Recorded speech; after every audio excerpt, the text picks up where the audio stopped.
is going on, everybody? Happy Tuesday. Welcome back to an all-new episode of TAETRO Talks. Thank you for joining me.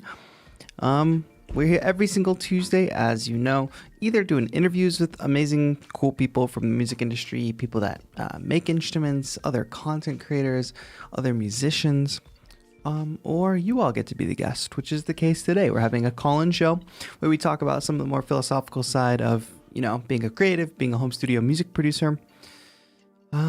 And it should be a good time. I have pinned the link to the Zoom at the top. So if you do want to call in this week, I suggest you get in ASAP, get into the waiting room. It's not like you click the link and immediately get on stream. Don't worry, you're putting to waiting room. And if you're feeling a little shy, don't worry, because you're not put on video or anything. It's just audio. I would love to hear some new voices today, some new folks coming in to chat with me about the topic at hand, why you don't need motivation to make music as a home studio music producer. I want to tell you guys about this cool expo that's happening that I believe you can still sign up for. It starts today, but I'm going to show you all the page. It's with Lyre, which you all remember Alina Smith, who was on the show. We talked a lot about pop production and songwriting and top line writing. But her, along with Lyre Music, are putting on this really amazing panel called the Modern Music Expo. Learn from Grammy-winning songwriters, A&Rs, publishers for free. Literally just go and sign up, put your email in. It's free. Oh, and look, who is that? Who is that handsome character? Wow. But yes, amazing songwriters on these panels.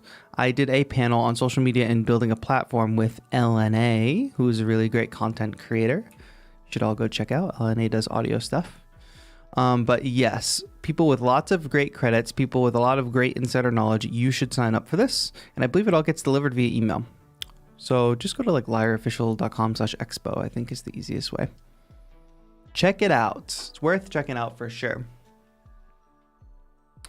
I'm so happy to be back. Hello, everybody in chat. I didn't even say hello to all the folks who are here, but let me check that real quick.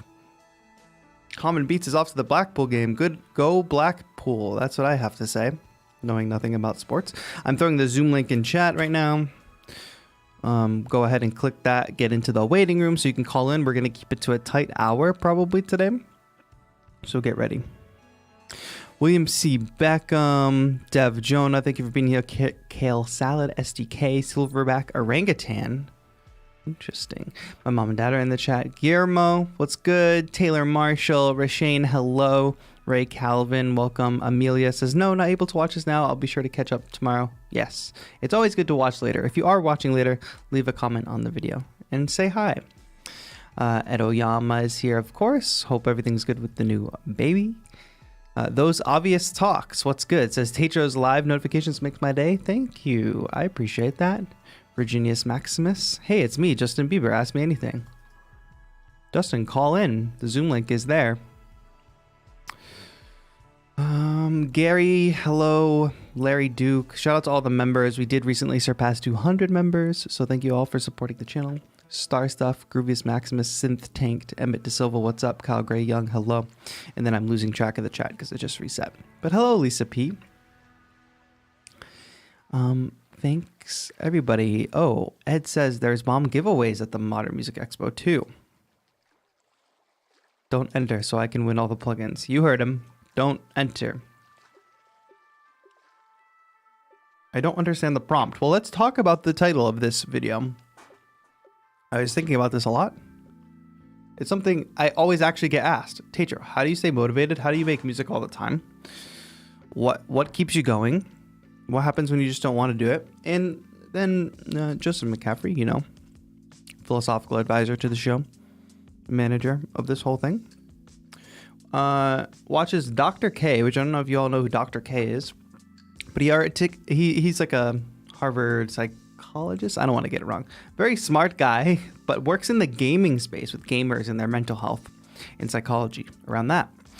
And he articulated really well the difference between motivation and willpower. Now, I touched on this a little bit in the last call-in show, but I think that this is really, really important. Because when you call in and you ask, like, oh, how does TAETRO stay motivated? How do you keep doing what you're doing every day? It's not like I wake up every day and say, like, I'm psyched about life. I want to make a beat. I want to sit there and make a video. I'm going to conquer all the things that I have to do. No, not every day is like that. In fact, a minority of the days are like that. It's not always waking up and feeling motivated. And also, sometimes you're motivated to do things that aren't the things that you need to do. Sometimes I'm very motivated to sit at my Xbox and play Halo. Some days I'm very motivated to sit down and watercolor. Some days I'm not motivated to sit and practice the routine that I have to do for a video the next day. Sometimes it doesn't line up. So the point there is it's unreliable to rely on motivation. You can't. You're going to wait for lightning to strike in that moment of motivation to hit you. The clouds are going to part and the rays are going to shine down on you. How often does that happen? Not often, probably.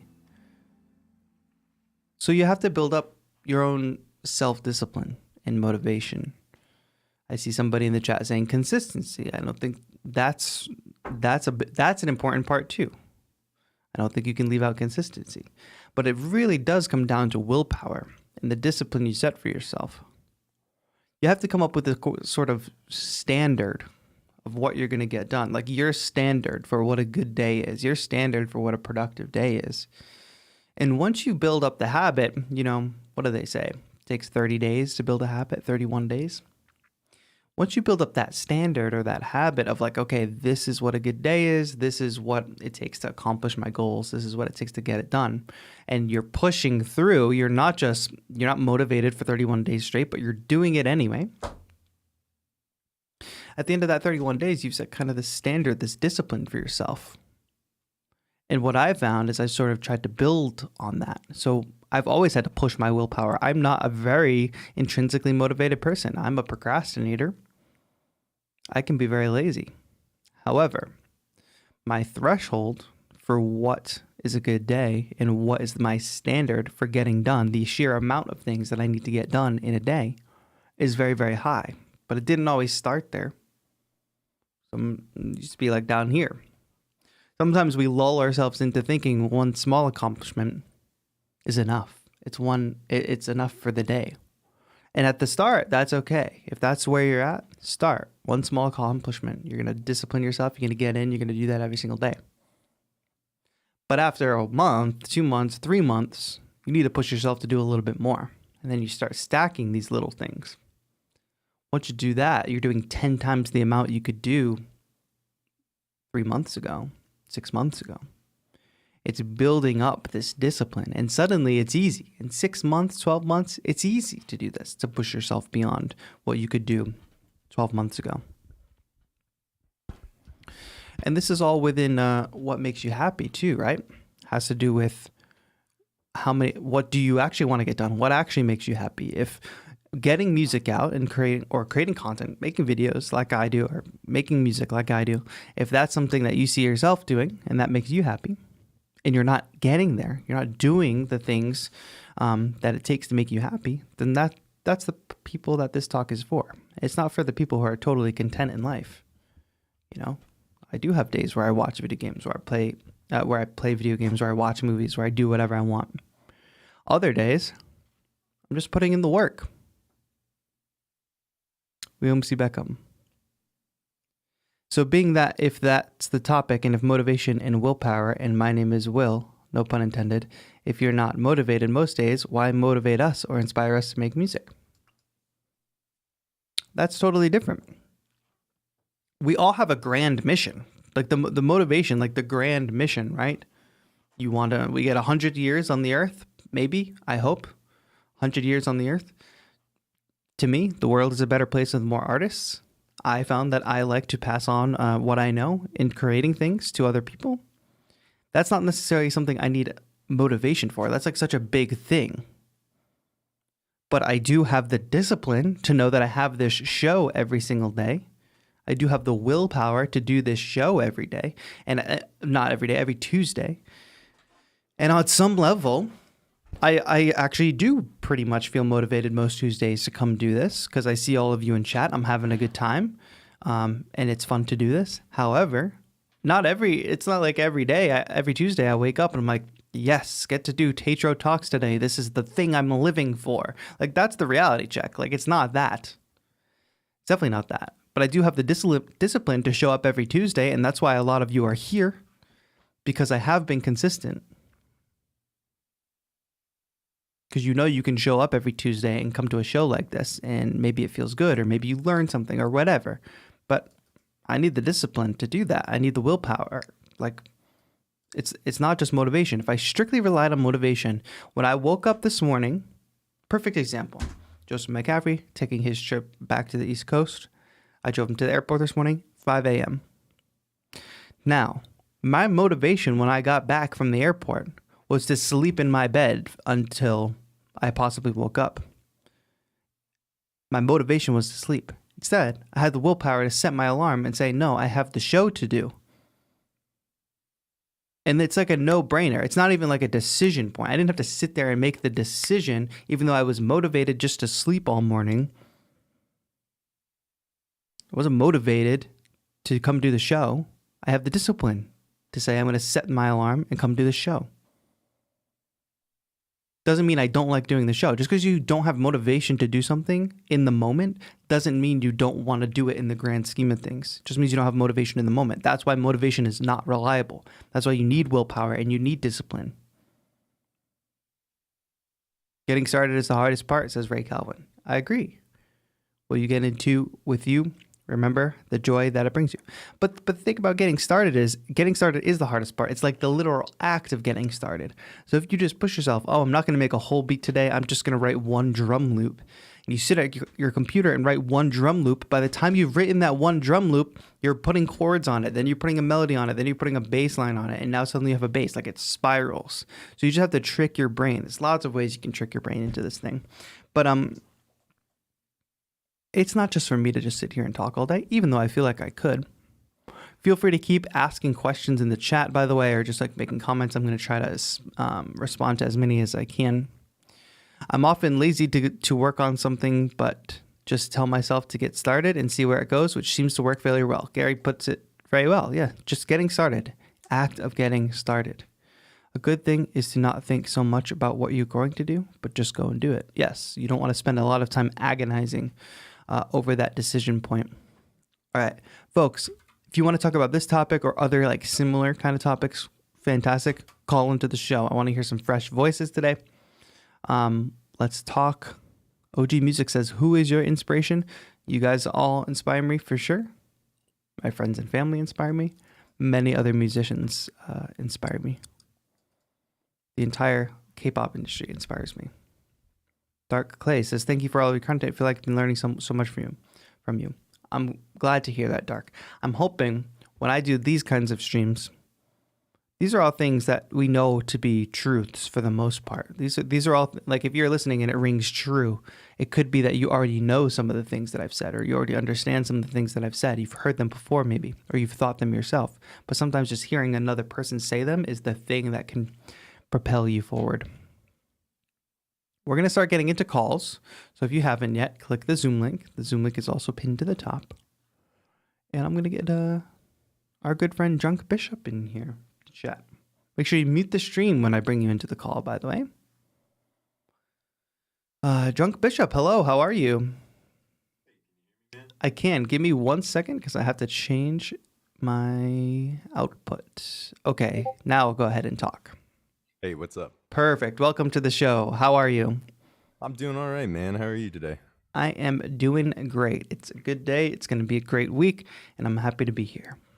That's right. That's what I like to hear, man. For sure.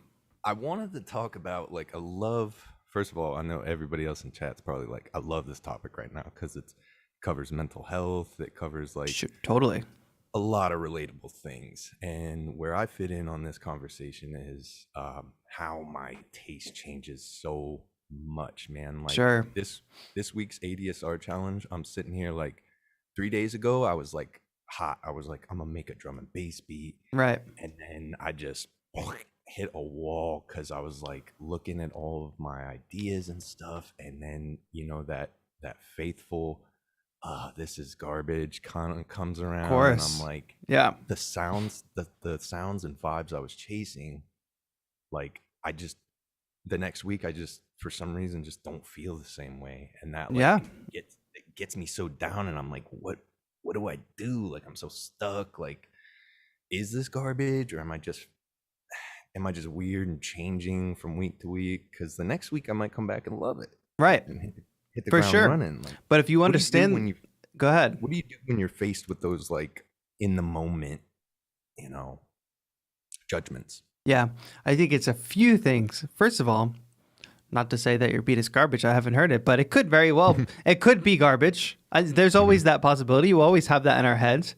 And if we start at sort of that extreme, like maybe this is garbage, or like I'm talking about like me making my own beat. Like maybe Right, this right. is garbage if I wake up one day and I'm like, this is garbage. But then if we go to that extreme and we start to like have second thoughts or like tell ourselves not to be so dramatic and try to look at it a little bit more objectively, we can pull back and maybe start to dissect what even led our brains down that path, you know? Like, are there little technical things that could be fixed that are just triggering that impulse in your brain to say it's garbage that can be fixed? And I even see Richard Bowen in the chat that says, take a walk. Yeah, there's that element too. It's like if I'm making something and I feel like it's objectively like pretty good, but I'm just not feeling it in the moment, I have to walk away from it. Walking away, time away, not listening, and then coming back to it fresh will also help identify some of those things faster. Like, oh, it's that melody that's super annoying that I need to change, or it's that sound that I need to switch. Yeah, that's one Now, of the things. Go ahead. I feel like, okay, so and that's a very good point. Take a walk. I love to take like a break and just say, okay, it just ain't happening. Don't try to force it, otherwise you're not gonna have fun.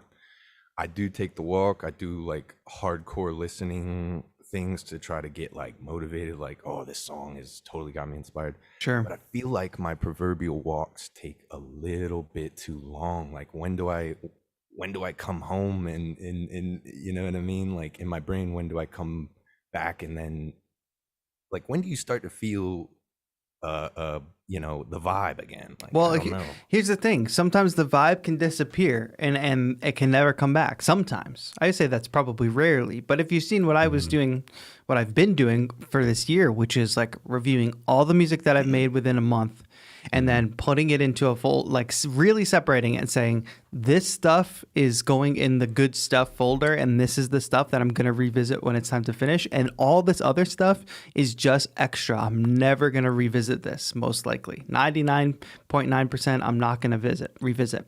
And that comes from two things. It comes from the sheer amount of like, when you get to the end of the month and you have maybe 20 or 30 pieces that you've worked on, that's a lot to pull from. So you can pull even 10 from that, and that's a win.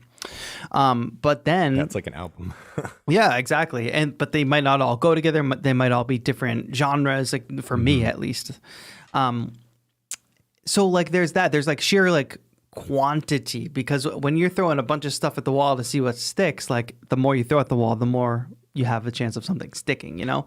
So, but getting hung up on one track, like you never want to get into that brain space either. Like that can also be part of the problem. Like if I'm not feeling something, it's on to the next one. You see me do it on streams. Like if I start a beat and it's a fine 4-bar loop, but I'm not really feeling it, then I jump and I make something else and maybe end up with a full arrangement. But I never, because I think it comes from the idea that like, we have a limited amount of music in our brains, which we really don't. We have an unlimited amount of creative ideas and music in our brains. It's just going to take time to get it all out. So sometimes we get precious about the one thing that we're working on because we act like it's like every little thing that comes out of our brain is precious, or it's a limited quantity, so we have to finish that one. But that's not the case. Like you'll have more stuff the next day. So if you were working on that drum and bass tune and you're waking up and you're dreading working on it, there's no shame in just jumping to something else. And you know what jumping to something else can do is you can start making something and either say, this is dope, I'm glad I started something new and went into this direction because now I'm really feeling this. Or you're going to say, no, this isn't living up to what I was working on before. Let me jump back to that other project. And suddenly you have this kind of like backdoor motivation into getting into the than the old track again, you know?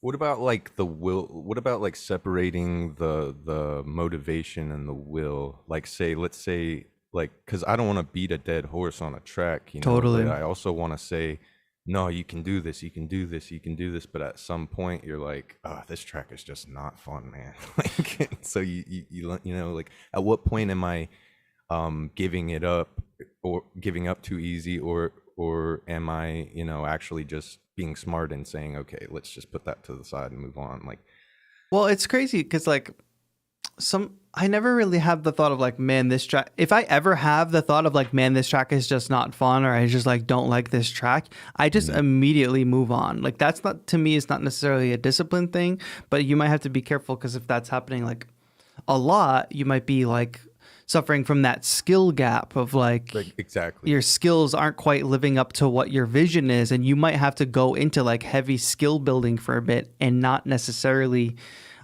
focus on making stuff. Because if your skills aren't living up to your vision and you need to get those to match closer, which is a constant battle anyway, then you're going to keep hitting that wall. You know, for some of the music I make, I know I'm always still skill building, but for a lot of the music I make, I basically have the skill set to do it right now. So I know if I do hit that wall of like, man, this track isn't fun, this track is whatever, it's probably not my skill set. And I can really, really identify if it is. So you should really try to be objective with yourself. Like, does this track sound bad because I just don't have the skills to execute it? Like, what am I missing? Or do I just not like this track? And then it's just move on, because at the end of the day, this is not worth it. Like, unless you're doing it for work, unless you're like, oh, I have to write this drum and bass track for this movie score or something like that. And it's like, that's work. Okay, you need the discipline to do that. And it's easier to find that if you're saying it's work. But if we're just home studio music producers sitting around making music, we should be spending zero time making music that we don't love and that we don't want to make. You know, we should be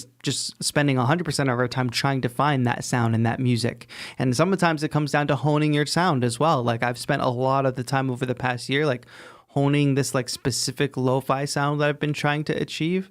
And that's also like just being in that box kind of helped too, because it doesn't allow me to, it gives me that limitation to say like, these are the confines I'm working in, even though I leave room to like go beyond that if I want to. Or even if I jump to another genre, I want to make a banging pop tune today, I'm very deliberate about that. Like, okay, what are the limitations of that genre or of that specific style of music that I'm trying to make today? Let me fit into that box and let me do it. That way I can't get disappointed at the end of the day. If I have a banging pop tune, I can't get disappointed and say, man, this sucks. I wish I was working on lo-fi. Like that's not what I sat down to do today. So the only person I have to blame there is me for sitting down and doing the wrong thing.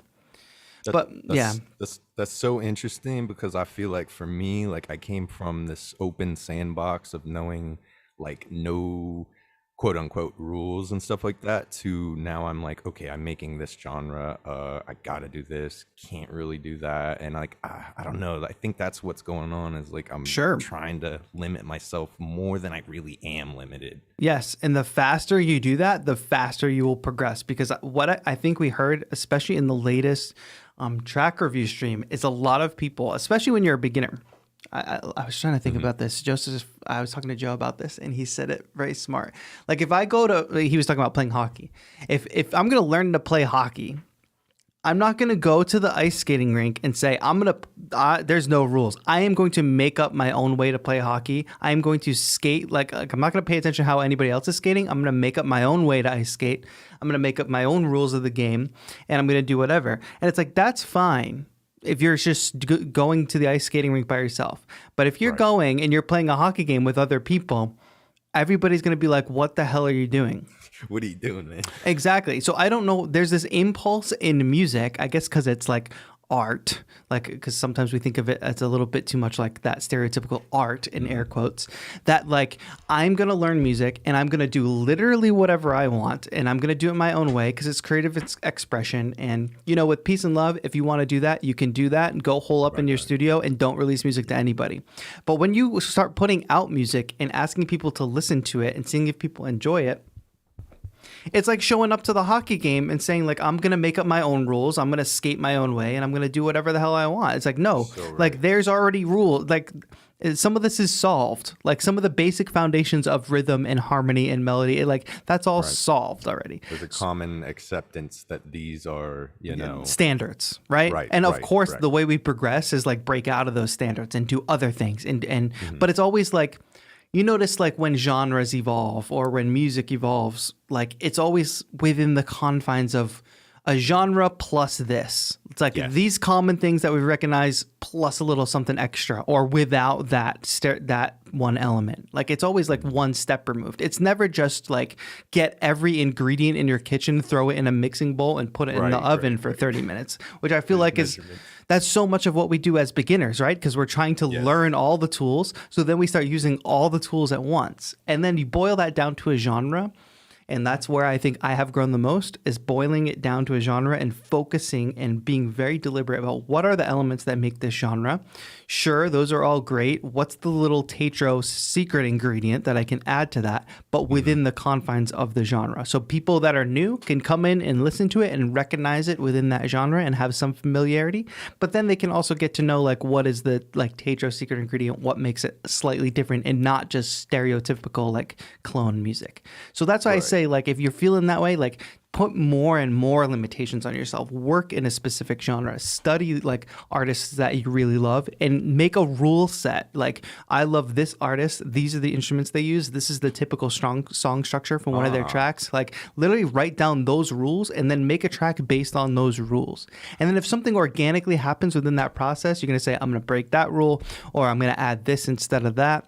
Great, do that, but work within the confines of those rules, and you'll come out with something that is close to some of the music that you love, and you'll probably feel a little bit better about it.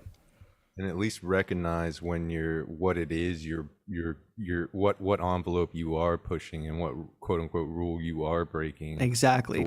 Because I mean, it just kind of sounds like you know what you're doing. Like, oh, he did that on purpose. Right. Too many people are breaking rules that they have no idea exist as rules. And when you break them all at the same time, if I break all the traffic laws at the same time, it's going to be a disaster. If I maybe just go 10 miles over the speed limit, it's not that serious, you know?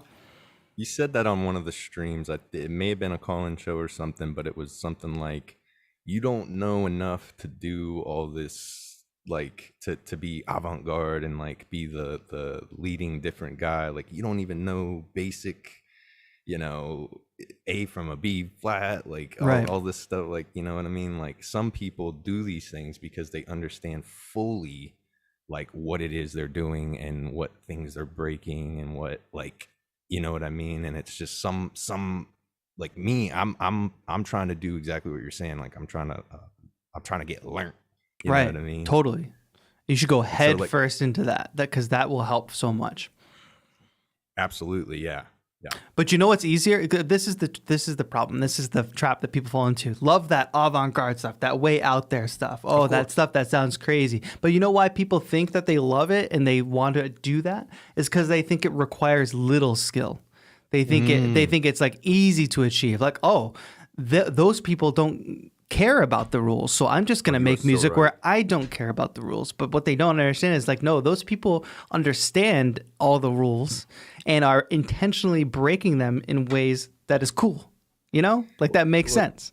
You are so right, dude. It's like people bring up Cobain a lot and stuff and things he said about music and writing and stuff, but the reality is that dude sat in a closet and played for hours and hours and hours. And like, I mean, that dude practiced a lot. His whole life he practiced, guitar. And this is like, and then I'm going to move on to other callers, but this is a great first call. So I really appreciate you getting me off on this tangent. But I know that people are going to roll their eyes, but this is one of the reasons I love the K-pop industry, because what happens in the American music industry is we have these people that are pop stars that are like the big artists that are American artists. And what the narrative that gets pushed is that, oh, this person got discovered. This person was just a good singer and got discovered. And then the record label signed them and now they're a big star. Right. What happens in the K-pop industry is like this whole trainee system. And I'm not going to like go explain it all here. But what it is like, okay, you're a 12-year-old. You want to be a musician for the rest of your life. You're going to go to this special school where you go learn different languages, dancing, singing, how to play an instrument, and you're going to go to this really intense school until you debut as an artist, and you're going to put that work in. So it's not like this facade of like getting discovered or this facade of like, you know, lightning striking and being in the right place, right time. It's like, no, Right. you go and you put the work in. So like more people need to think that, because it's exactly what you said about Kurt Cobain. Like for some reason we push this facade that like, oh, some dude just playing guitar in a garage and like Right. became famous. Like, no, like everybody you see that is in the limelight, that is on the big stage, put in a level of work that most of us cannot imagine. So that's why I think today's thing is so important. Like, it's not motivation. It's not like they just wake up and they're these superhumans that wake up feeling motivated. It's like, no, they literally work 12 to 18 hours a day at their craft. Right. And if you're sitting in your bedroom and you're feeling like you can't like sit down and make one beat today, you're trying to compete on the same stage as these people that are putting in 12 to 18 hours a day. Right. Right. And that's absolutely true, man. That everything you said there, that all kind of just brings it to a good end there. For sure. Thank you for this call. That was a great first Yeah, call no of the problem. day. I appreciate you. No problem, man. It's good talking. Have a good one, my friend. You too. Great. Let's keep it rolling. I know I got a few more people in the waiting room and I want to keep going with the calls, but yes, thank you, Junk Bishop, for that first call. That was a really good first one. Hey, Sab Knox says, I totally agree. I just feel like music needs a blend of predictability and spontaneity. Yeah, for sure. Whether it's through your arrangement or chords or something has to sound familiar even a little. Of course. If you're making music for other people to listen to, this is the whole thing. Maybe you're not making music for other people to listen to. In that case, sit in your closet, make your music, don't release it, and feel happy. If you feel happy doing that, fantastic. If you're making music for other people to listen to, give them a little bit of something familiar, and then introduce your little secret ingredient. Simple. Especially if you're just starting. I don't know where this like hubris of like, oh, I don't know anything about music or music production, but I'm going to go and do it my own way. What is your own way? You don't know anyway. Dylan Fronda, let's bring you in here.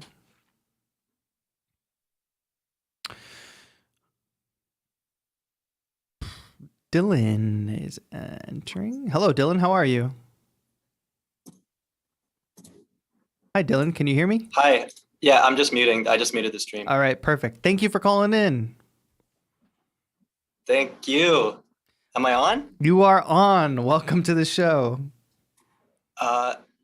Wow, thanks, TAETRO. I just want to start off by thanking you for everything that you're doing. I appreciate that. Thank you. Thank you for being a supporter and watching and calling in. Awesome. Thanks. So my question, I guess, I don't want to play devil's advocate, but I just want to maybe just help expand the conversation a bit, because I think this stream and the last few call-in shows have been a lot about results. Sure. And like very results oriented, like let's put out the, like let's do what we can to put out music. Sure. And I 100% agree if you're like a professional or like you're trying to make money off music and stuff like that. But for a lot of the people in the community that are doing music just as a creative expression or hobby, how do you find the happy medium between releasing music and the results, but also not forgetting why we love music and, why we're ultimately doing it and enjoying the process? Yeah, well, I think that plays out in the way that probably 90% of the music that I make doesn't get put out. Like 90% of what I do is just because I love the process and I love making stuff. So like that's where it comes into play. Like if you don't really love the process of making music, it's going to be really hard for you to be a musician. What I find is a lot of people really love the process, but then they also love the part about like, releasing it and sharing your art with the world, which I think any artist in any medium loves. And a lot of people get too caught up in not doing that. So I think it's a kind of like this pendulum that swings one way. Like, yes, I love the process and I love making music and I love learning and getting better and growing. And then it swings the other way where it's like, maybe some people don't love the process, but they're able to release a couple tunes. You want to be somewhere in the middle, right? You want to get some tunes out, but you also want to love the process to make it sustainable. And Oh, I just lost that thought that I had, whatever it was. But yeah, it's a tricky one because you don't have to be results driven. Like I said, I've said it a couple times, like you can sit in a closet and just make music. And if that makes you happy and you never play it for anybody, or maybe you just play it for one friend or whatever it may be, you literally don't have to. Like if you don't, especially if you don't want to generate an income, if you have no interest in doing that, if you want to go work a normal, your regular job and then come home and do music just for fun, fantastic. For me, video games, right? I have all this streaming equipment. I have a nice Xbox. I've got Halo. There's no reason that I couldn't hook my Xbox up, start a gaming channel on Twitch, and maybe try to make that a source of revenue or a source of income.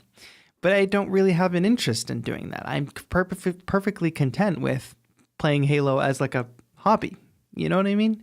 Like, Right. I'm not, I don't, but with music, I was always laser focused, and it plays into the whole like, I want to be an artist. I want it to be sustainable. I really love the process. How do I make it more sustainable? How do I generate income from that process? Okay, start a YouTube channel, release music, help people learn. And what that does for me is that helps make my music endeavors sustainable because I love it that much, right? But it's always a balancing act. It's about knowing who you are as an artist. And sometimes I sit down and make a track and I know that I'm not going to release it. And I'm literally just doing it as a study or just for fun, whatever it may be. Like every artist who has a sketchbook that I know, not everything they draw in their sketchbook gets released as a piece of art. It's a study. It's like, oh, I'm going to study faces today. And they have a whole page of faces.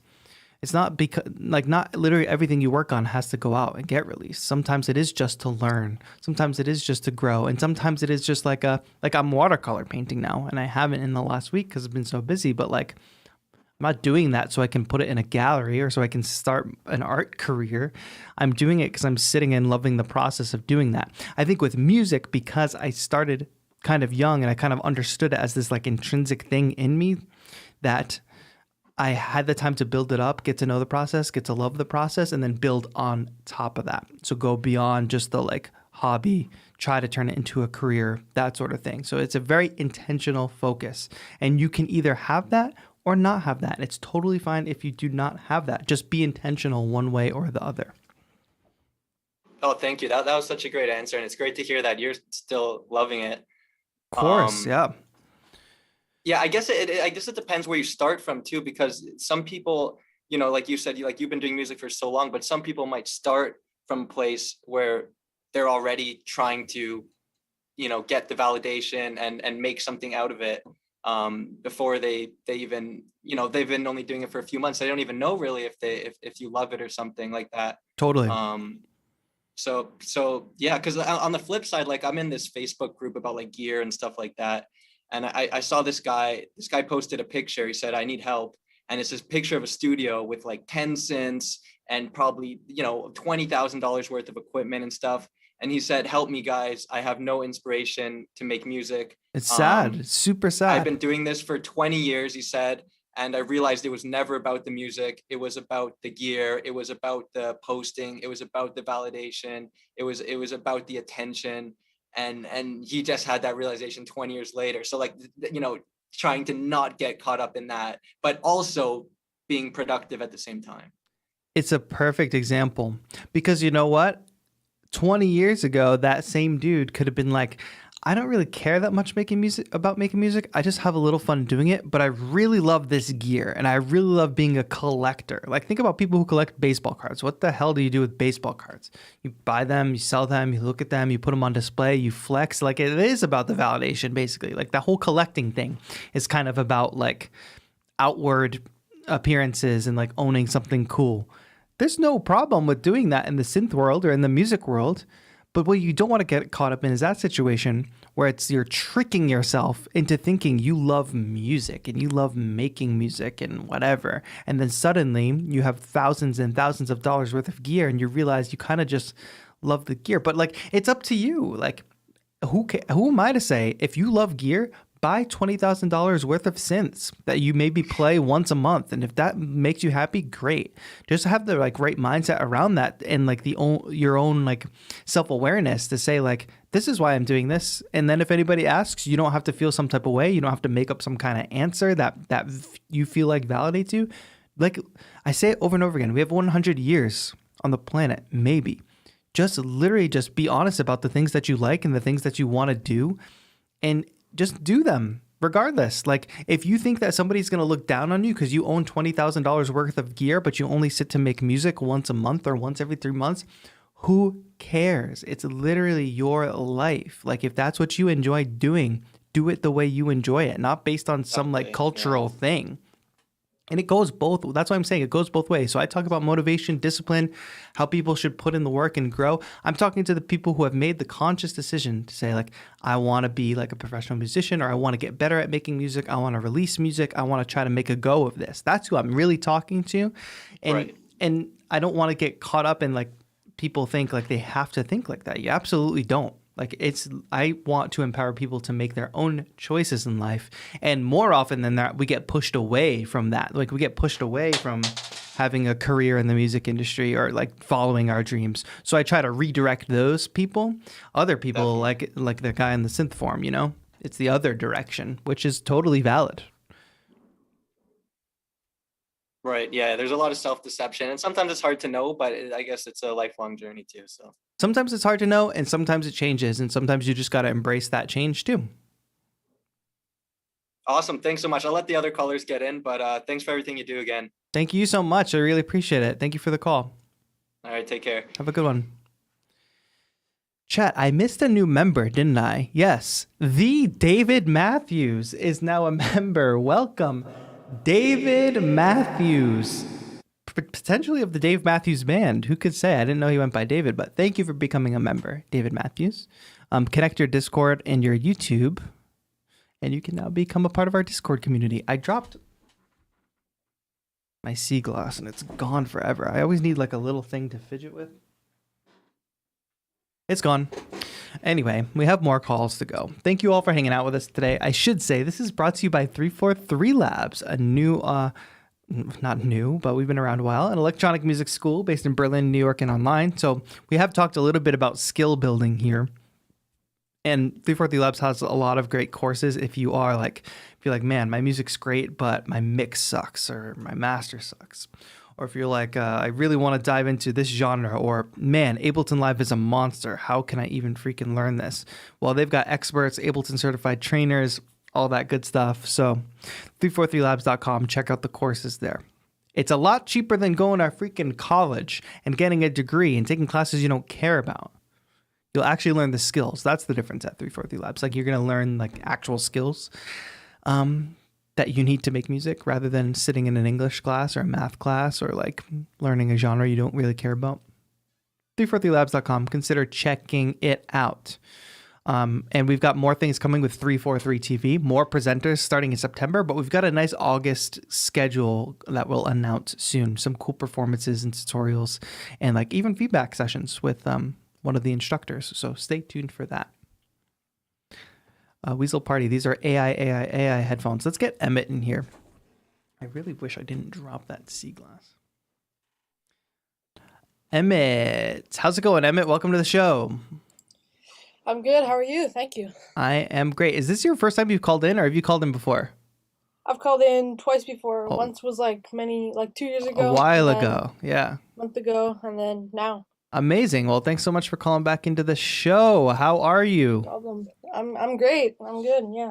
You got the vibe lighting, my friend. Yes. Nice. You should do your laundry, though. I won't put you on blast I and put you on the definitely screen, should, but though. you should definitely do your laundry. Yeah, I probably should. My room's a mess because I'm leaving on a camping trip for 20 days. Oh, that's inspiring. Yep. It's Awesome. gonna be good. Nice. Well, what did you want to talk about today?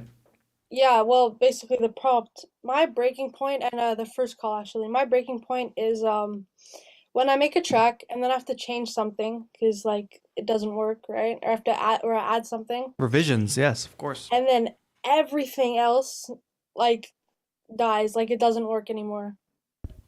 How That often is does so this happen? Does this happen a lot? Yes, it does. Why do you think it happens? Because I'm not like good enough to know what to like how to change things in order for it to stick and make sense. Yeah, let's just rephrase that. Let's not say you're not good enough. It's just say like you don't have the skills yet to completely identify like Yeah, what works yeah. and what doesn't. And it could be very well that you're like, man, this doesn't work. Why doesn't this bass line work, right? And then maybe you go watch a tutorial like on bass lines or whatever, and you learn how to do a bass line super well.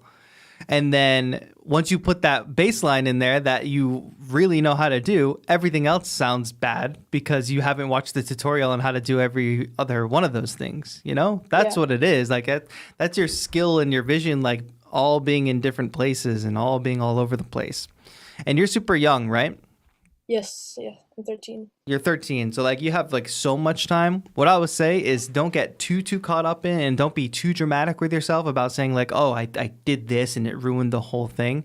Maybe it did, but probably it didn't ruin the whole thing. You know what I mean? It's probably still like Yeah. passable for where you are and where you and your skill set. I think like important thing, especially when you're starting out, is like your skills are at the point that they are at. So what you should be doing is just making the music that you can make, the best music that you can make with your skill set. And if you can at the end of the day say, this is the best I can do today, you should feel good about that. But you should continue to build and build and build. Because if you are starting now at 13, which I definitely wasn't using like Ableton or a DAW at 13, so you're starting with a good foundation, you're getting in early. That just means like this is going to constantly compound over time, and you're going to get better and better and better. The only way you're going to get better is don't get too put down by like those moments where you're like, I feel like this ruined the whole thing, or I feel like my skills aren't there. I feel like I'm not good enough. Just try to. That's why I said rephrase it to be like your skills aren't in the right place. Because when you say you're not good enough, it kind of implies that like maybe you'll never be good enough, or maybe there's a problem with you when there's not a problem with you. And saying like you just need to build the skills means that there's an answer. It means that you can go watch a tutorial, or you can go take a course, or you can go like listen to your favorite music and like really dissect it, like whatever your learning process is. So it's your skills. It's like just continue to build on those skills. And you know what? That feeling is going to follow you throughout your entire, like I'm 29 and like I still will do a track and I'm like, this track sounds pretty good, but like that bass line's kind of sus. Or like those drums are kind of sus, or that vocal is kind of sus. It's because like my skill is just not caught up to there. But like if I don't put anything out because I don't have all the pieces of the puzzle together all at once, then I'm never going to put anything out. Yeah, that makes sense. But in the next track, I'll do it better. It's like taking a note too, and like being super surgical about it. Like listen to that track and figure out exactly what doesn't work. And maybe it's 10 things that don't work. But if you at least figure out, instead of just saying like, okay, this track sounds bad, like dissect it and say like, why does this track sound bad? Or get some feedback from somebody that knows something, not just like, you know, with peace and love to my mom, I could show my mom a track, but she can't tell me like, oh, the EQ on the hi-hat is like a little too whatever. So it's worth getting some feedback from somebody that knows something about music production and just going head first and taking that feedback and improving on it and being very smart about it, because it's easy to get down on yourself and say this track sucks. The thing that's going to separate you from every other person your age, or every other person not even your age that's at the same point as you in their journey, is the ability to sit down and problem solve. Why does this sound bad? Here's the 10 to 15 reasons I wrote down that it sounds bad. The hi-hat is off. The whatever sounds too compressed. The drums are muddy. And now you have 10 things to go on Google and search and immerse yourself in and learn about and improve for the next track.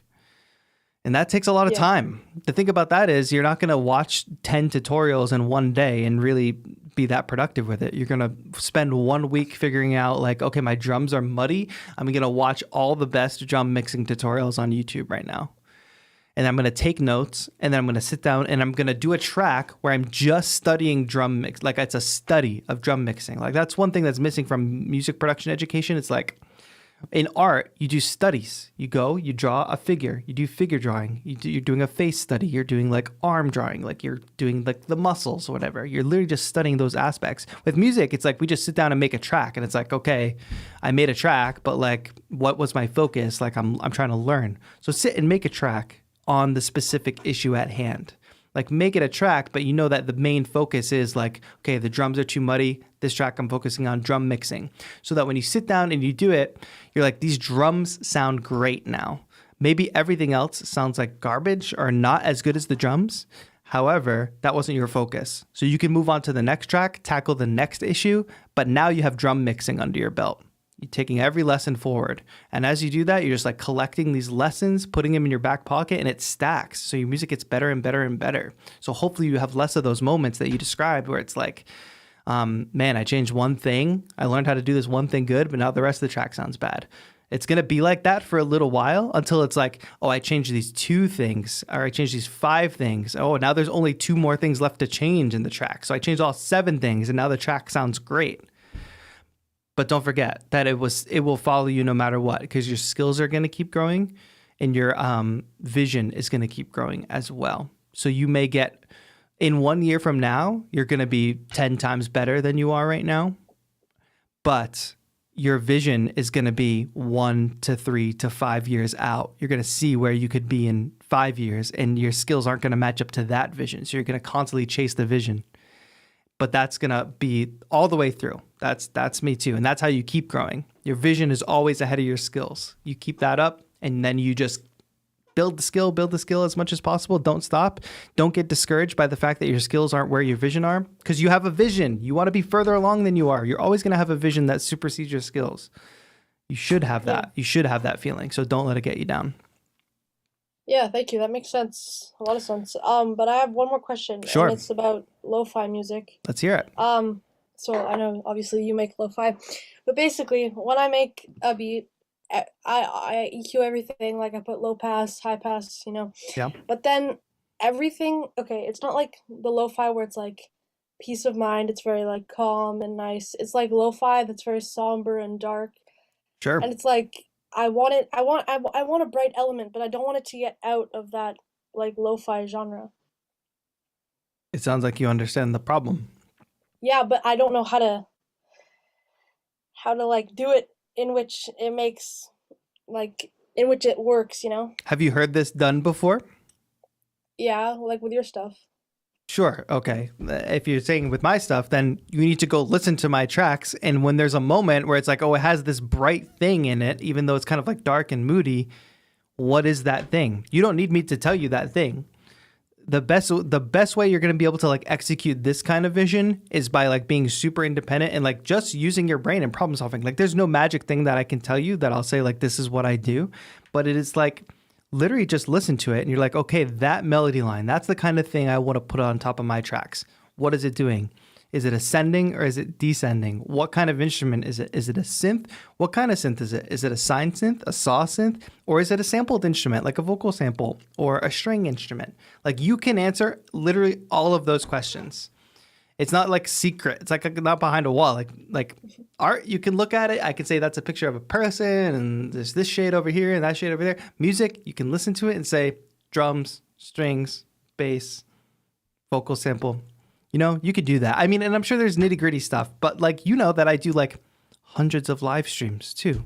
So like if there is a particular track or if you scan the live streams, you'll be able to find that. Like I just can't necessarily tell you technically in this setting. However, I think it's less helpful for me to tell you the technical thing of like my approach or whatever, and more, it's going to be better for you to just give you that kind of like little bit of reality check of like, you can listen to the track and just tell me what I did.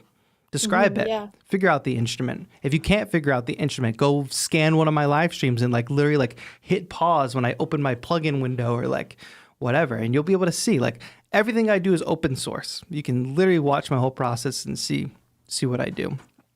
Yeah, and that's definitely something too, because like I listen to like music, right? But I don't sit there and I don't like think about it super like in depth, which is probably something I should be doing if I want to get better.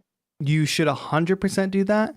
There's like a on and off switch in your brain, right? Like you can just sit and listen to music and enjoy it, which of course we all do.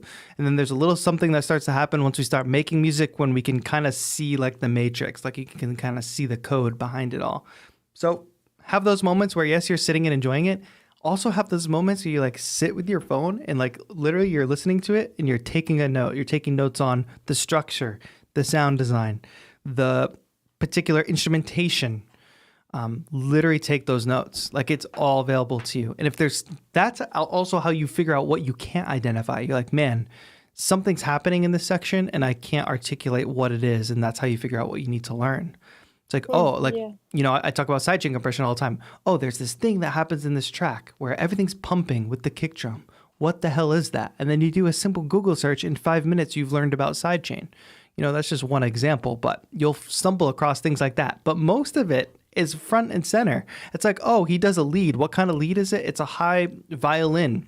It's not just a violin, though. It's a violin section, and it's panned slightly to the right, and it's got lots of reverb on it, but it's also sidechain to the kick. And, oh, look at that. It's backed by piano. There's piano playing the same melody at the same time. It's literally that level of dissection that you can do. And then that's how you make the rule set for you to go forward and do it yourself. Beautiful. That's what I'm going to do then. You can do it. And you're about to spend 20 days in the woods or something? Yeah. For sure. Well, headphones, dissecting, sit there with a notebook, like come back from that 20 days feeling refreshed and like you're ready to hit the ground running with some new ideas and some new skills. Yeah. Thank you. Awesome. Thank you very much. Well, I hope we can talk when you get back from your camping trip. Yes. I'll be back. Awesome. Enjoy, my friend. You'll be back. All right. Peace out. All right. See ya. Have a good one. Yeah. I miss listening to music that way without dissecting it. I find that it is possible to kind of turn it off, but I also find that I'm not going to put myself down for listening to music and having that analytical side of the brain. I can turn it off. You're in control of your own brain. Lo-fi is sometimes heard way more than mainstream music as a genre, but the artists are mostly unknown because it's designed to be like that. Sort of. I don't know if it's designed to be like that or if it just has been like that. But I want to also shout out a new VIP member. Shivash Studios Official. Thank you so much for becoming a VIP member. With the VIP membership, you get the free Haze sample pack. So go check the community tab on my channel and you can find the link for members to download the Haze sample pack. Thank you so much, my friend. Welcome. And also don't forget to connect your Discord to your YouTube and you can join the Discord. VIP member. That's what I like to hear. Okay. Where are we? Let's continue with the calls. We have Noah up next. Let's get it. Reminds me, I bought a course on listening to music that I never went through. Probably should. Yes. Any resource that is available to you, you should use. Hello, Noah. Hey, how's it going? It's going well. Thank you for calling in. Is this your first call? Yeah, that's right. I just discovered your channel through my YouTube recommended just a couple weeks ago. Shout out to the algorithm. Yeah, I've been going back through your stuff to try and like learn more about you and stuff you've been saying. And it's the streams with topics like this that had me interested. So awesome. Well, thank you so much. I'm glad you found the channel. Yeah, thanks. So I wanted to touch on a couple things.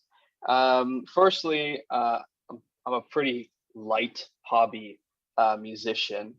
I play guitar and stuff like that too. And I used to make music with a DAW a long time ago with some of the earlier DAWs. And now I'm getting back into it with Ableton. I got a Launchpad because I figured I should pick up some hardware. Anyway, long story short, I find it very difficult to start from nothing, to start raw. I just wanted maybe your ideas on that. I know obviously you can get different chord progressions in packs and things like that. If I'm looking for a particular feeling of a track, maybe I want a certain emotion or a certain rhythm behind it. For example, I also do music for games. I'm a game developer. Nice. A full-time job. And so I often make tracks for my own games. Awesome. I want them to be original content, but I feel like I need to really start somewhere. So maybe I want it to be something more upbeat. So I'll find, I don't know, maybe a more rock-like song, and I kind of make those chords into maybe like more like a chiptune style. Yeah. And I know lots of people that do covers of songs in different genres, but it's not really what I'm going for. I want to create something original, but I need that foundation to start on. I just wanted your ideas on that kind of stuff. Yeah. Well, one thing I will say is we never really start from nothing. And I never think I start from nothing. And I feel like music is super unique in this. I keep relating back to visual art, but like I mostly consume content around like visual art and filmmaking. I don't consume a lot of like music making content. So that's probably why. But with music, it's the only like art form where we're like, there's this mindset, like I have to make something that's completely original and that has never existed before. And that's really, if you're trying to make music for people to listen to, which I keep coming back to, if you are trying to do that, like every chord progression has been written before. Like a lot of melodies have been written before. So much of it, like a normal drum loop, like how many times have I probably inadvertently used the same drum loop that I've used in other songs? Like there are these kind of like rule sets that exist, and they exist for a reason, and it's the way we combine them all that makes us have our own original sound. So to me, what it is like if you want to paint a picture of a house, you should collect some reference photos of houses. And if I just say paint a picture of a house, and I said that to 10 people, they would come back with 10 different looking houses. Somebody's house would be on the beach. Somebody's house would be like a ranch style. Somebody's house would be like a mansion. Somebody's house would be like maybe a small cabin in the woods. So that, to bring that back to music, it's like you need this encyclopedia in your brain of like what kind of music you're trying to make. So like what you said with the making the music for the games, like if you want to emulate a type of rock tune and you want to go ahead and convert that to chiptune, you can discover the rule set of what like a rock tune is so that you can properly convert that and not make a cover, but make an original track out of it.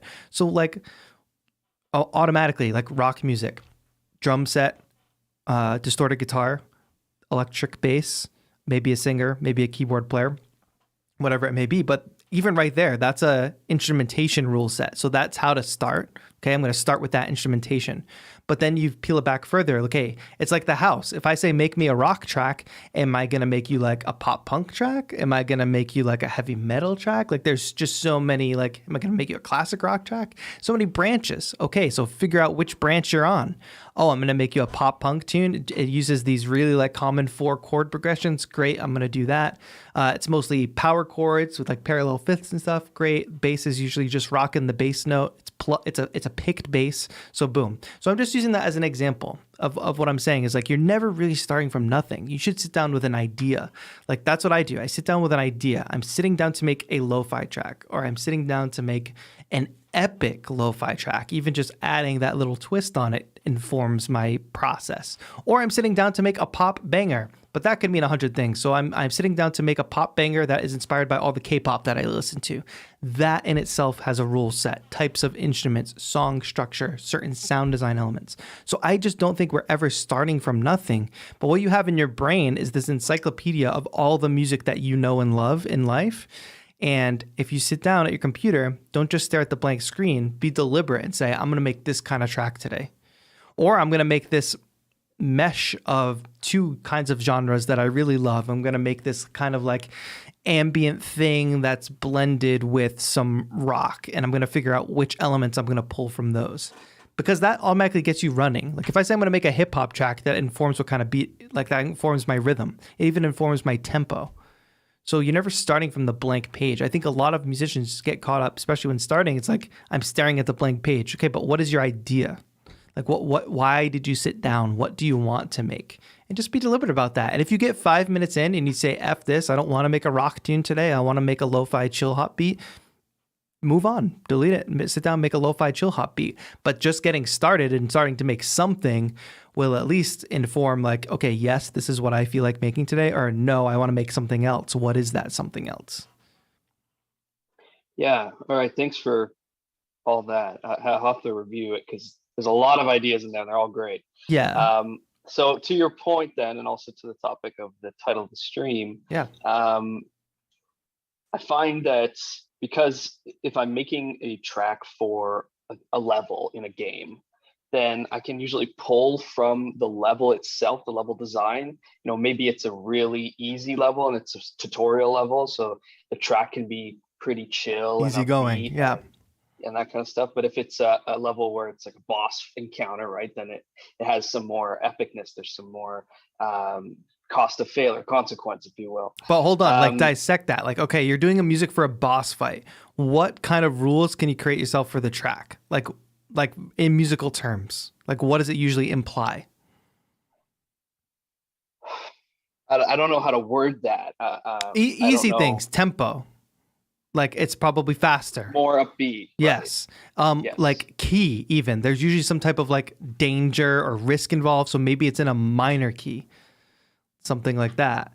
Like the sounds you use, harsher sounds to invoke like an intensity or to like whatever. So it's like that already is like you're setting yourself up with like, okay, it's faster tempo, it's in a minor key, which if you're not in a place where you know what a minor key is, that's fine. You'll learn that eventually. Harsher sounds. You can scroll through your sound library and say, no, I'm not going to use this beautiful pad sound. I'm going to use this harsh sounding synth that I just found in my library, you know? So like that already, it's like 3 rules you've set for yourself. Now don't have a blank page. You have 3 starting sounds, maybe. I don't know.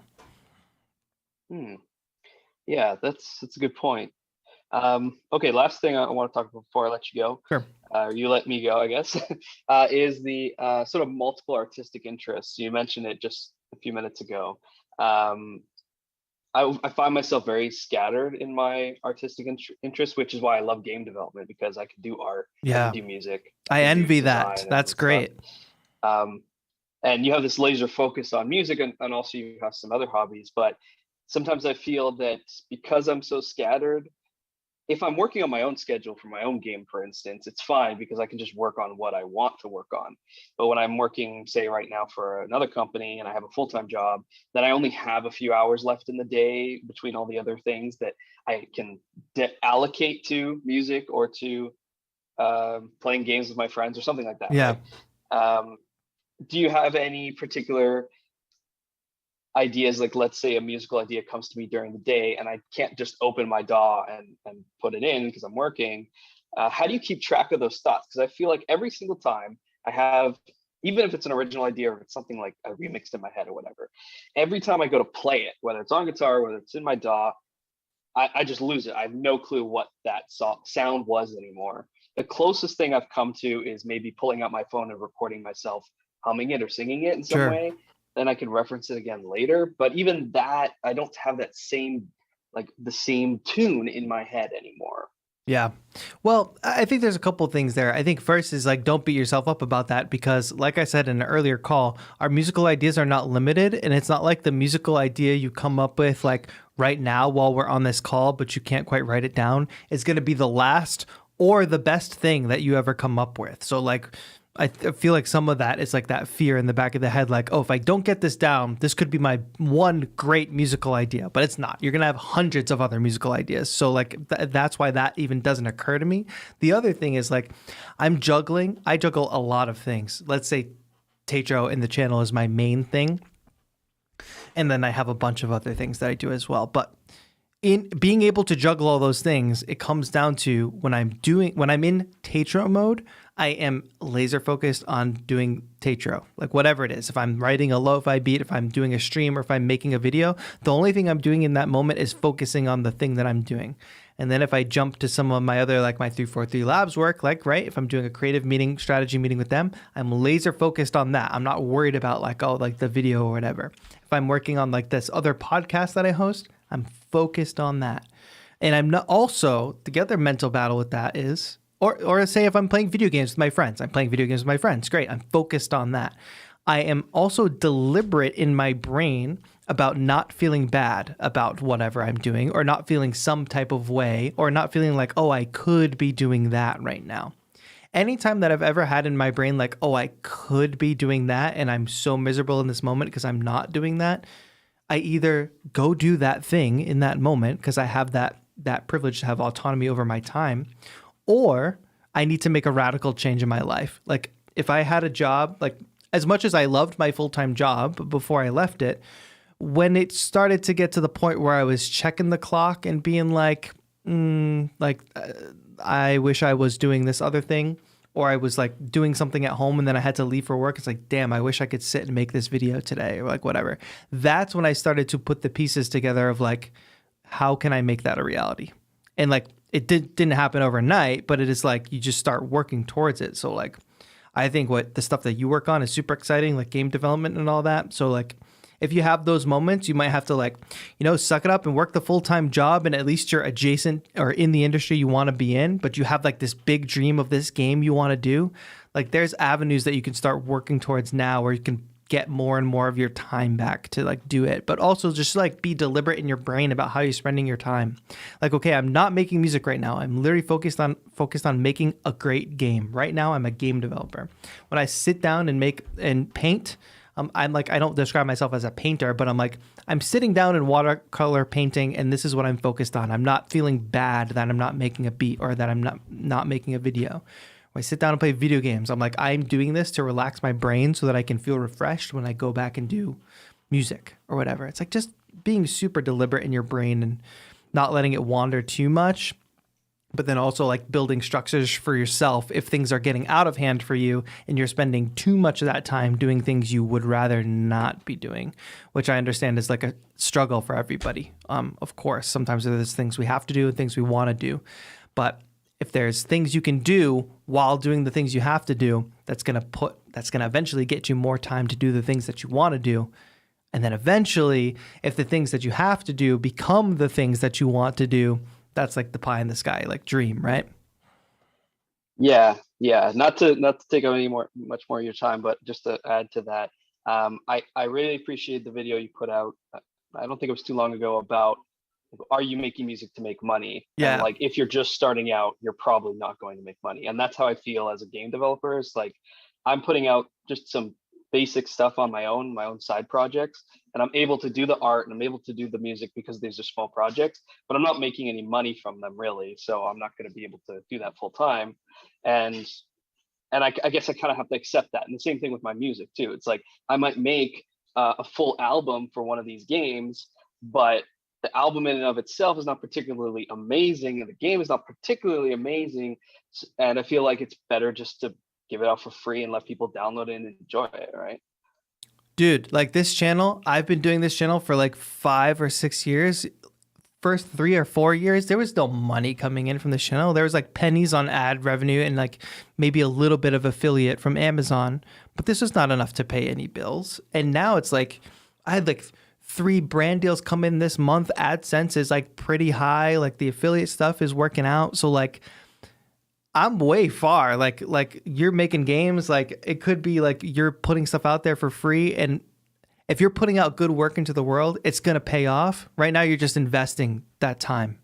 So like you got to just trust that process of like, if you are putting good stuff out there and you are getting better and better and better every day, your trajectory is just straight up. And if you just stay on course and like, don't let it like, there's always that fear of like, is this ever going to be a thing? Like, can I actually do this? There's always going to be that fear. But if you're objective enough with yourself to say, hey, I'm going to keep growing, I'm going to keep getting better, and I'm going to keep putting stuff out there, it's going to catch up with you, like in a good way. Like it's going to become something. It's going to grow into something. It's just the inevitable nature. Because you know what? Like it's this huge marathon.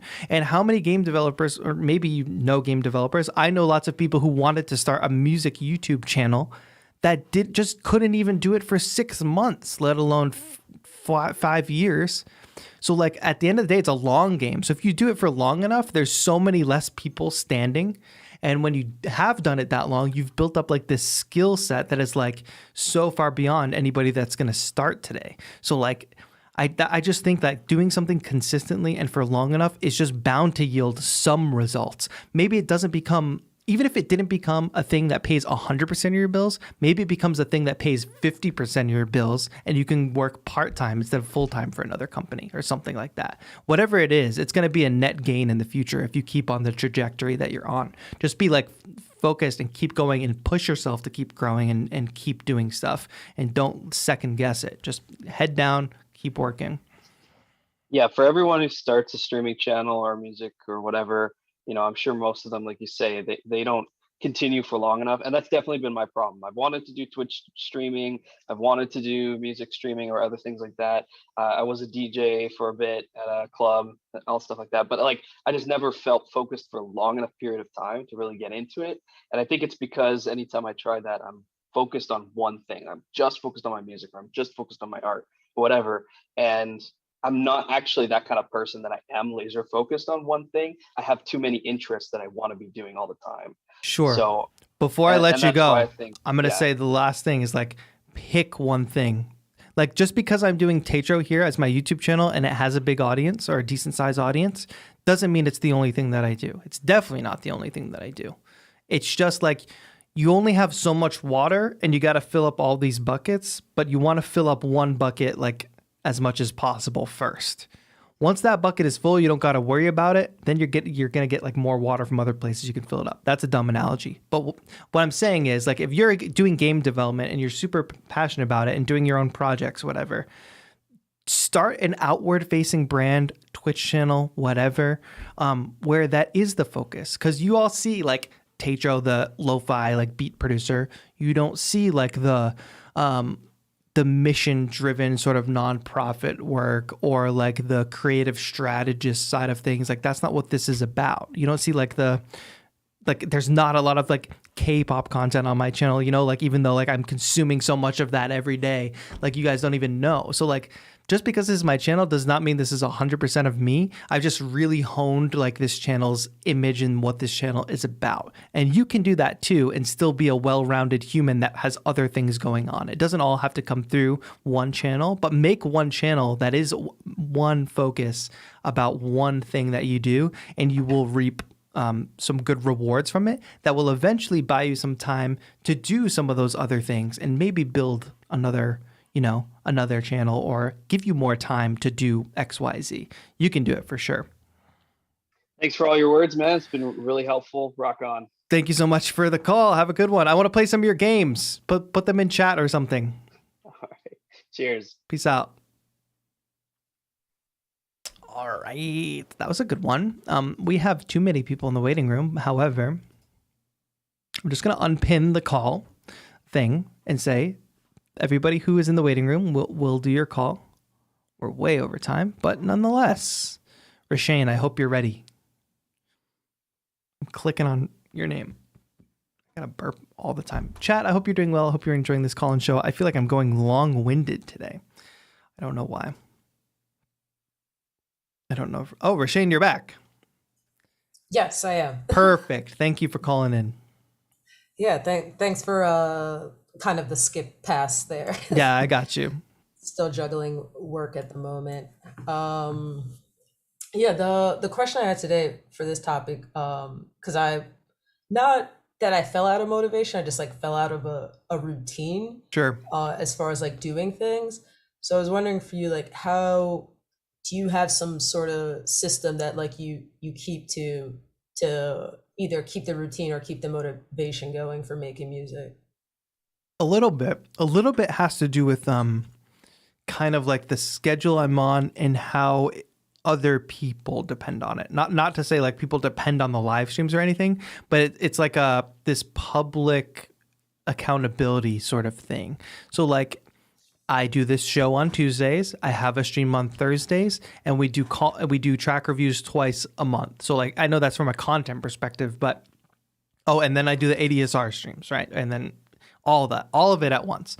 All of that is like I'm being publicly held accountable for. So if like a stream doesn't happen, somebody might notice, like I've made the announcement. I've said I'm doing these streams on this schedule. So there's that. There's like the public accountability element. I think of something like Beattober too, where like that is hugely public accountability. Hey, everybody, I'm taking on a challenge where I'm literally going to do this every single day.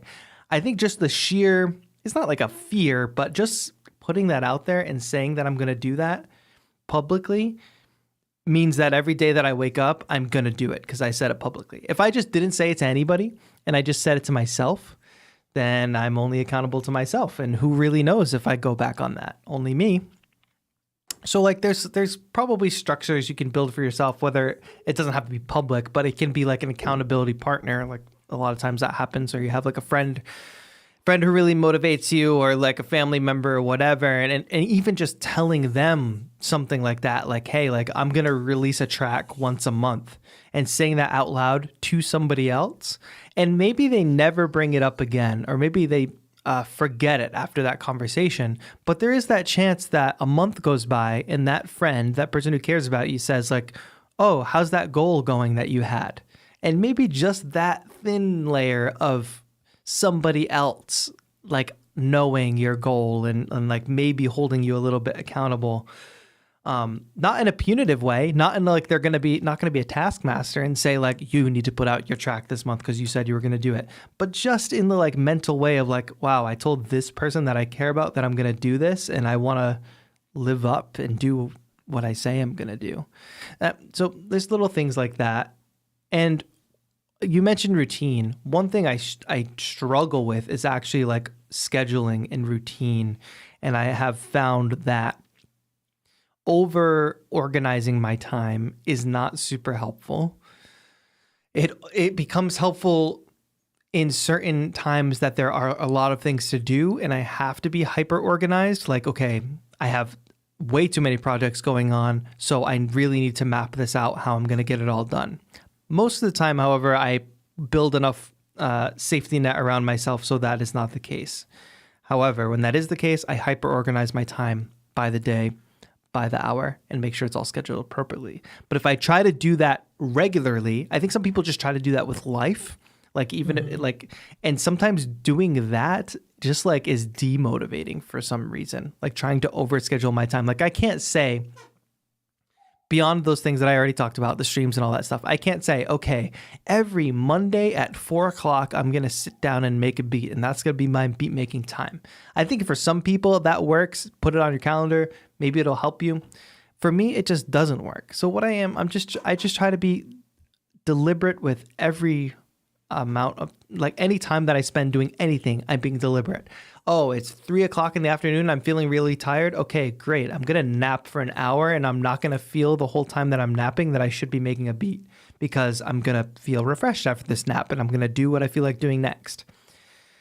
And then I leave that time. I leave other times open. So like, okay, if I'm feeling hyper motivated to do something, I'm going to take advantage of that, because tomorrow I might not feel hyper motivated to do something. And it all kind of just shakes out at the end of the week. I think over organizing your time and trying to book especially creative time for yourself can be defeating, because if you book creative time for yourself and in that moment you're just not inspired and not motivated, and yes, I know we're talking today about not feeling motivated and not feeling inspired, but like there is a time and place for everything. But you do need that discipline to bring it back to the main theme of the day. So like if you're having a problem where it's like, okay, I'm at the end of the month and I haven't done shit all month, then it's like, okay, now there is a problem and you have to be kind of strict with yourself. It's like parents, right? Like you have a kid and you're like, okay, your kid's fine, but oh no, now Johnny is getting into like a fight every day at school, or like now, you know, they're sneaking out of the house. Like, okay, then you start to build up some rules. Okay, like, so for you as a producer, as a musician, do you need to be a strict parent to yourself? Because who the hell else is going to do it for you if you don't do it? In some ways, yeah, you definitely do have to. It definitely is a balance, like finding that of like, how do you manage your own time, because you have to do it, right? You ultimately have to like show up to get better, but you don't want to suck the fun out of it at the same time. Yeah, and I wish I had it would be easier for me to have a clear-cut answer and say, okay, when I was like feeling this way, I booked it on my schedule so that every other day I was working for 3 hours on a beat or whatever. But it never came down to that. I think what it ultimately came down to was, back in the earlier days, if I got to the end of the week and I reflected on my week and I didn't feel like I got anything done, I felt bad, and I wanted to change that. I literally wanted to change that. And all I do in my mindset is work every day, put in some time to get things done so that I can reflect on my day and said, okay, I did all I can possibly do that day. Then when you get to the end of the week, if you've had 7 days of that, then you feel good about your week, and then you've definitely gotten something done. But I'm just like trying to be emotionally honest with myself and be like, do I feel good about the output, like about what I'm actually getting done? If the answer is no, I got to change something, and I carry that with me every single day. Okay, the reason that I don't feel good at the end of the week is because I'm taking a 3-hour nap on a Monday in the middle of the day. So like maybe when the next Monday rolls around, I'll say I'll take a 1-hour nap and I'll put 2 hours into whatever. So like, it's just like being super honest with yourself and not avoiding. Sometimes we avoid like our problems, our negative emotions or whatever, but just grab them head on and like ask yourself, why do I have this negative emotion? Why am I not actually getting this done? What is one small change that I can make to move forward and actually make some stuff? And if it comes down to routine and scheduling for you, good. Put time on your calendar and routine and schedule it. But I know for me, the public accountability helps a ton. If I put something on my calendar, the only thing I see is like it just goes on my calendar. So if I blow it off, I'm the only one who knows, and I'm certainly going to blow it off if I have the opportunity. However, if I schedule my live streams to be Tuesday, Thursday, and whatever, and even if you're not somebody who's a content creator, like what's stopping any of us, maybe tech is stopping most of us, but what's stopping any of us from like just saying like, I'm going to stream, okay, I want to be making music for 9 hours a week. So I'm going to stream 3 hours on Monday, Wednesday, and Friday nights. And I'm just going to say that to my friends and family. I'm not a content creator. I'm not a whatever. You can join my Discord and hop in while I'm making beats. Or you can just, I'm going to go live on YouTube, even though I have 1 subscriber. Like, who cares about the numbers? But if that public accountability helps, that's worth doing. Even if you're not doing it to be a content creator at the end of the day. Just putting it out there and saying like, I'm doing this and this is my schedule. Now you have somebody else holding you accountable. For me, that is the ultimate motivator. Me and Joe, like Joe is like really like a manager of this channel. We literally meet every Monday and go over like what's happening for the week. And that accountability helps because we're all just flying solo here for the most part. We have nobody holding us accountable besides ourselves, especially in creative work. Like how many of us have family members that are like, you do music? What? Cool. What does that mean? Yeah. You like hang out in your basement and like make beats, or like you're in a band? What does it mean? But like, if you're trying to take it seriously and do it for real, build some real structure around it if you can, some real accountability if possible. Yeah, I feel like last few years, like the new like joke is like, oh, you make beats, kind of used to be like, oh, you used to be in your basement like coding. Right. It's like funny like how that's like flipped now. Totally. It totally has. But yeah, the public accountability thing is huge. It's like, because you can see it. You can point to it. Say like, oh, you make beats? It's like, yeah, go look. I have 50 hours of time put in making beats. You can go look at it. Like it exists. It's there. Not that everybody needs to have that or prove it to anybody, but. Right. No, yeah, I get that. Yeah, because I definitely was like, when people ask like, oh, what kind of music you make and stuff like that, and I had nothing online yet, that definitely pushed me to at least put some things out so that like, you know, it made it more tangible that I do this actual thing I've been telling you about. That's huge. Yes. And that I resonate with that so much. It's like, that helped me hold my sound too, because I realized like maybe a couple years ago or even a year ago, it's like, what kind of music do you make? And it's like, I was struggling to answer that. And I was struggling to point people to the music that I wanted them to hear. And it's like, okay, if I'm putting stuff out and I don't feel great about pointing people towards it, or if I can't even really describe it to people, there's something wrong. So even that, like public accountability is a motivator as well. Yeah, cool. Yeah, that was like my only question, and it was mostly just open so we can like rant a little bit, but this has been real helpful. Awesome. Yeah. Well, thank you so much for calling in, Rashane. I hope you get out of this funk and that you can get back on the saddle, as they say. Yeah, I've like went back and reorganized I have like a mild productivity system, and I went back to that, and I was doing things the past month, but I definitely noticed the drop off on consistency in the last month. So I've just been looking at like, what did I like or not like to like kind of get back on the horse. And like, I've been figuring it out this past week of just doing it again. And I know it's like, I feel like it's always a trial and error in this journey of like, there are months when you're really flying high, and then there's a couple months or weeks where you're just like, you take it easy, and then you get back on the horse again and go at it 100%. Absolutely. And that you're even having that, like that introspection of like, okay, why didn't this work? Like, what can we tweak here to make this better? And what's happening and what's not happening? Like that puts you miles ahead anyway, that you're having that sort of inner dialogue. So that's awesome. Yeah. All right. Have a good one, Rashane. Thanks so much for calling in. Later.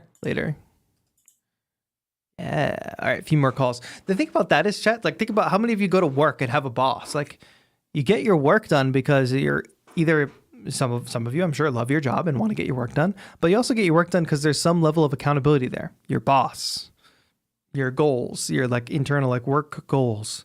The job has to get done because of other people. If it doesn't get done, someone will know, or someone goes without something, or whatever it may be. If you're basically working for yourself as a musician, you need to have a boss voice in your head that tells the lazy you, like that's what I do. I have the boss voice in my head that tells the lazy me, get the hell out of bed. You got to go do this thing. If I just was me, it's like I got to have like a second personality or something. Charlie Smith.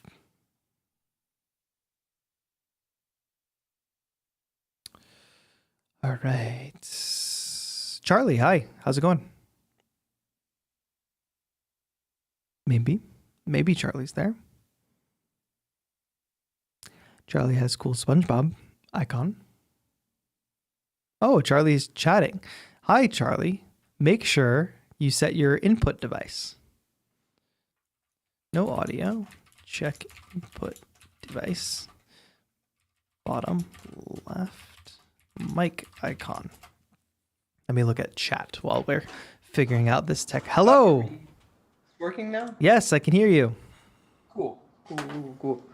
So this isn't directly. Can I like kind of merge off topics a bit? Sure, why not? Cool? I feel like we've been doing that the whole day. I guess that's true. I wanted to ask. It's kind of about hardware. I've been tempted to buy a MIDI keyboard. We talk about those a lot on the channel, and it definitely feels like a very foreign concept, like moving into the hardware world. I mean, like lots of people. How do you recommend getting into that? Did you like learn scales or like? Totally. Well, I think the one scariest thing for me is that like I do all these videos on keyboards, and then people buy these keyboards and then they leave a comment and they go, I just bought this thing and now I have no idea how to play it. It's like 100%, because a lot of people because the MIDI keyboard is so much different, because like it's two octaves. It's not necessarily like a classically trained kind of 100 it is. 100% it is. It's a piano. It's a piano like any other piano. If I hold this up, it's a piano. It only has 25 keys, but it's a piano. Like there's no second guessing to be done. There should be no confusion. This freaking thing is a piano.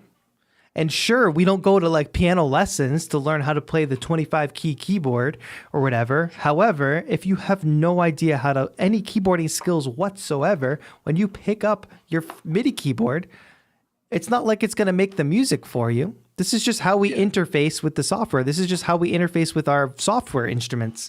Like, if this is not how you know how to play music, then you got to find something else. I mean, to go on a little bit more about this, like MPCs and sampling or whatever, like what ultimately I think was the issue in a lot of places in the United States, especially, is like music lessons are only available to people who were rich. Or like people who had disposable income. So what ultimately happens, like sampling, drum machines, MPCs, all that makes music making available to those who couldn't go take a piano lesson.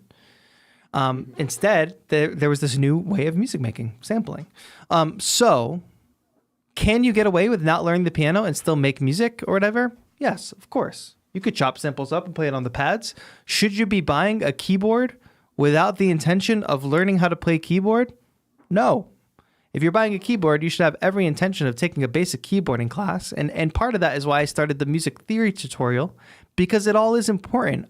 I don't know where it gets lost in the conversation about music production. Some people think they can make music without learning how to make music. It's like my philosophy's always been, you got to learn the rules first before you like cheat them.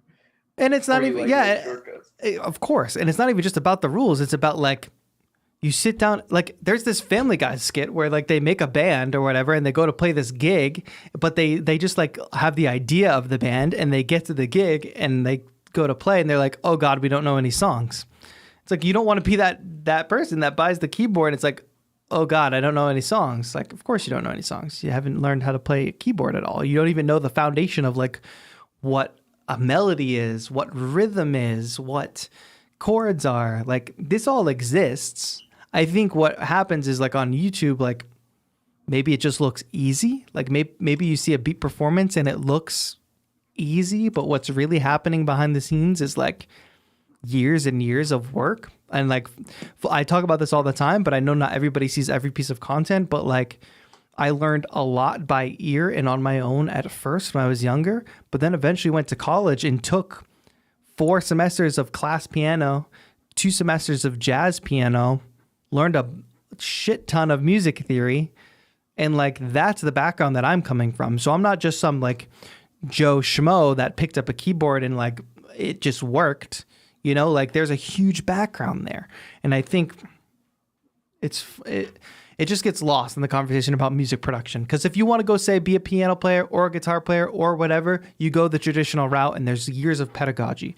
But like in music production, it's still fairly new. And it's 2 things. You're literally learning about software and sound design and tech and like technical stuff on that end. But you have to at the same time learn all the same basic fundamentals of music.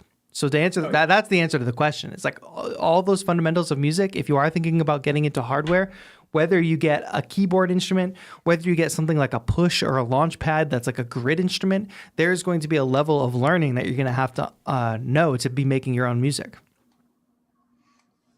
Yeah, that's kind of been the thing, because like I've learned all the like, I'm not gonna say I'm a music theory genius by any means, but yeah, I've basically put the last 6 months. I mean, I've been passing like the basics, whatever Sure. you should kind of expect to know.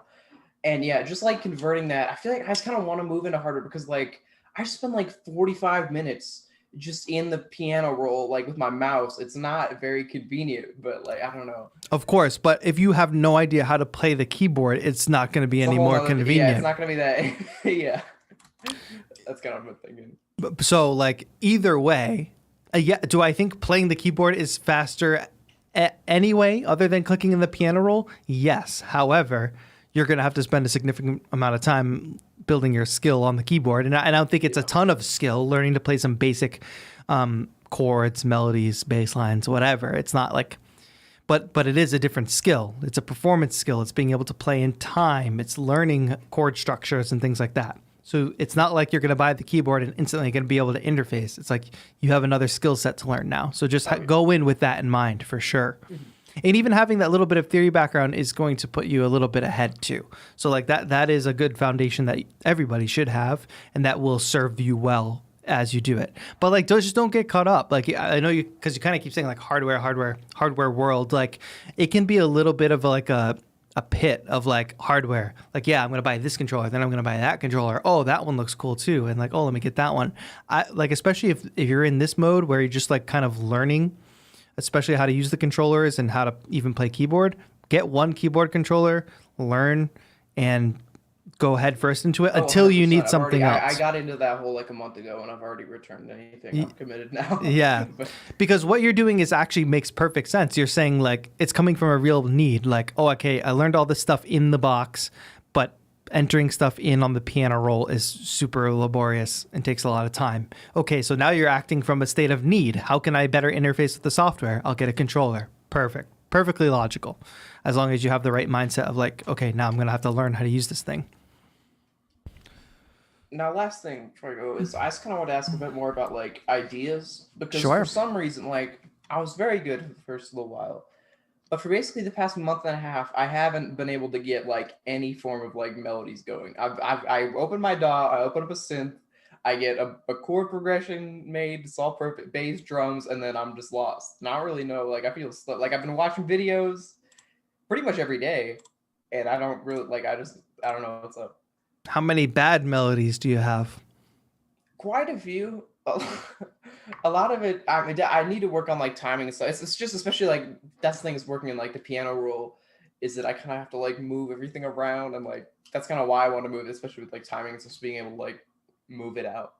It is definitely a different experience playing physically versus clicking it in. Not that one is better than the other, but they have different tendencies. So you find yourself playing different things than you would click in onto a grid.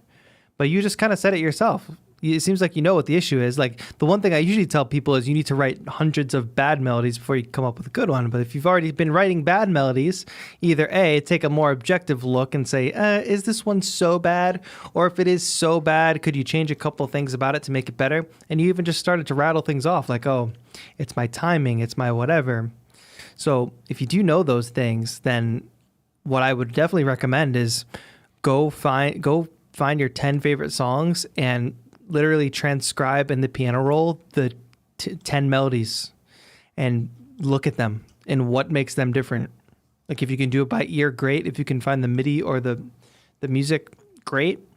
But transcribe them and tell me what looks great about them. Oh, they use one large leap at the beginning, and the rest of it is descending neighbor notes, or it goes up and then down, or it has ascending motion. Like you really got to dissect these things. I keep coming back to that on some of these calls, but all the answers are literally there. It just takes them. The song is done in 3 minutes, right? But if I really want to learn how to make a 3-minute song, I'm going to listen to it hundreds of times. Not only that, I'm going to listen to 15 seconds of it hundreds of times to really understand what's happening in those 15 seconds. So I think you can for sure do that. It's just one extra step. For sure. Well, that's cool. I appreciate it. If you end up choosing a controller, please let us know in a future show what you end up getting. 100%. I'm going to go to Guitar Center. Nice. Enjoy. This is fun. This is exciting. And then come home from Guitar Center and just start shedding. Take your first piano lesson online on YouTube or whatever. Yeah, cool. Well, have a good one. Have a good one, Charlie. Thank you so much. Boom.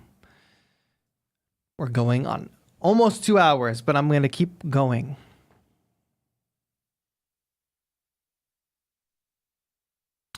Raj. Hey, TAETRO, what's going on, man? It's going great. How are you? Really good, thanks. Just haven't called in a while, and it's been about a year and a month since I picked up my MIDI keyboard. A year and a month? Yeah, and I made some crazy stuff, dude. Wow. So I just wanted to say thank you for all, your, MIDI keyboard reviews, and then your tutorials, and your streams are awesome. And like, thanks. The track reviews are, I've been really just going like, I don't care anymore. I'm just showing it to TAETRO. I want to hear your feedback and see like, how do I make this like into an actual song? And you dude, it's like super freeing, because then you actually can get some like actionable stuff to do versus like being in your own head and your own insecurities. So shout out to you. Congrats on all that. Yeah, thanks. Yeah, a lot of cool stuff happening, and just wanted to say like, yeah, thanks, man. I don't have any real questions. I guess for motivation, when I first picked up the keyboard, I was just loving just making random stuff, playing with the sounds.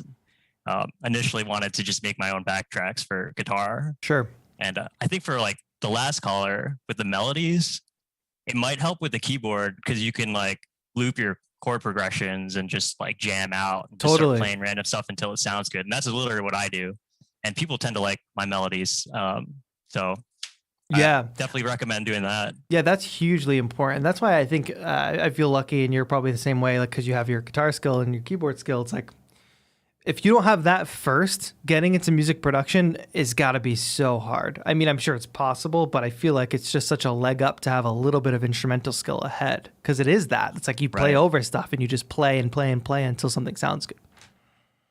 Exactly. Yeah, and a lot of the times, like, the motivation just comes from like the cool sounds of the software synths. Totally. Yeah.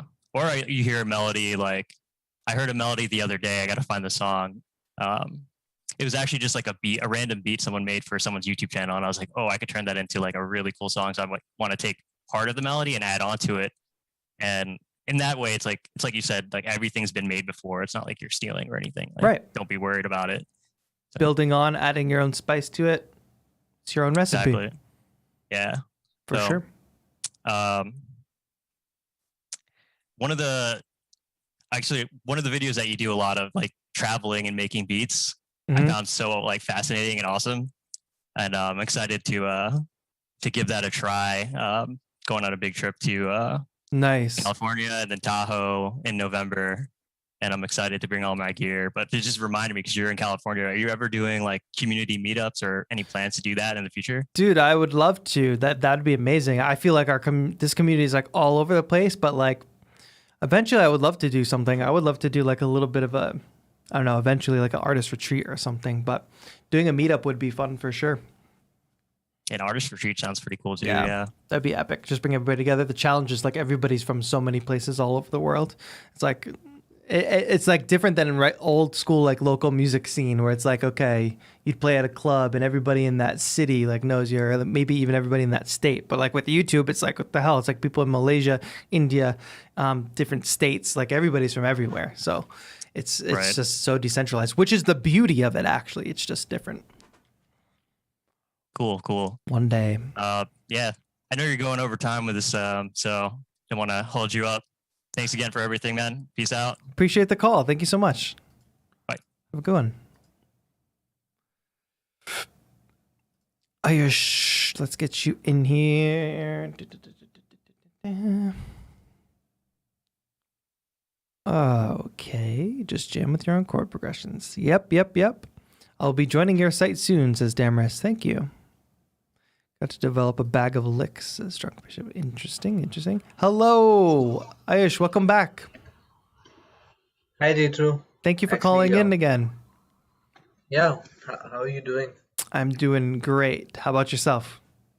Yeah, really great. Actually, there's a slight lag between YouTube and Zoom. Oh, yeah. So Just make sure I you didn't pause the realize. stream or it's going to sound off. Yeah. Yeah. So, yeah, I was listening to you talk to Raj right now. Cool. I actually, I saw the topic of the title of the video and I joined. Awesome. I was actually talking to my friend today about staying motivated because a lot of times we feel like giving up, right? We think that, oh, maybe this is like a lost cause, or How is it maybe a this is lost cause? Like like I said, we're on this earth for 100 years. Yeah, What's a yeah, lost exactly. cause? If there's something we love doing, it's never a lost cause. What about it makes Yeah. it a lost cause? No, I'm just saying sometimes we feel like that, even though it's not rational. It just feels like it's you're not improving sometimes, Totally. and that Hey, just demotivates you. I have that. Everybody has that. As much as Yeah, exactly. we always put out of course, like we put out our wins. I want this channel to be like a motivating thing. And I think I've been pretty transparent about like sometimes my lack of motivation or my own like skill set or whatever. I try to be at least, but I try to set a good example for the most part and do like strength-based stuff. But never feel alone. You can always have it in your brain Yeah. and say like, I know that this person that I look up to feels that way, or I know that all artists feel this way. This is completely normal. As long as you have that mindset of like, okay, there's nothing wrong with me. This is normal. Then you're good. Just always know that you're not alone in that, and this happens to everybody. Yeah.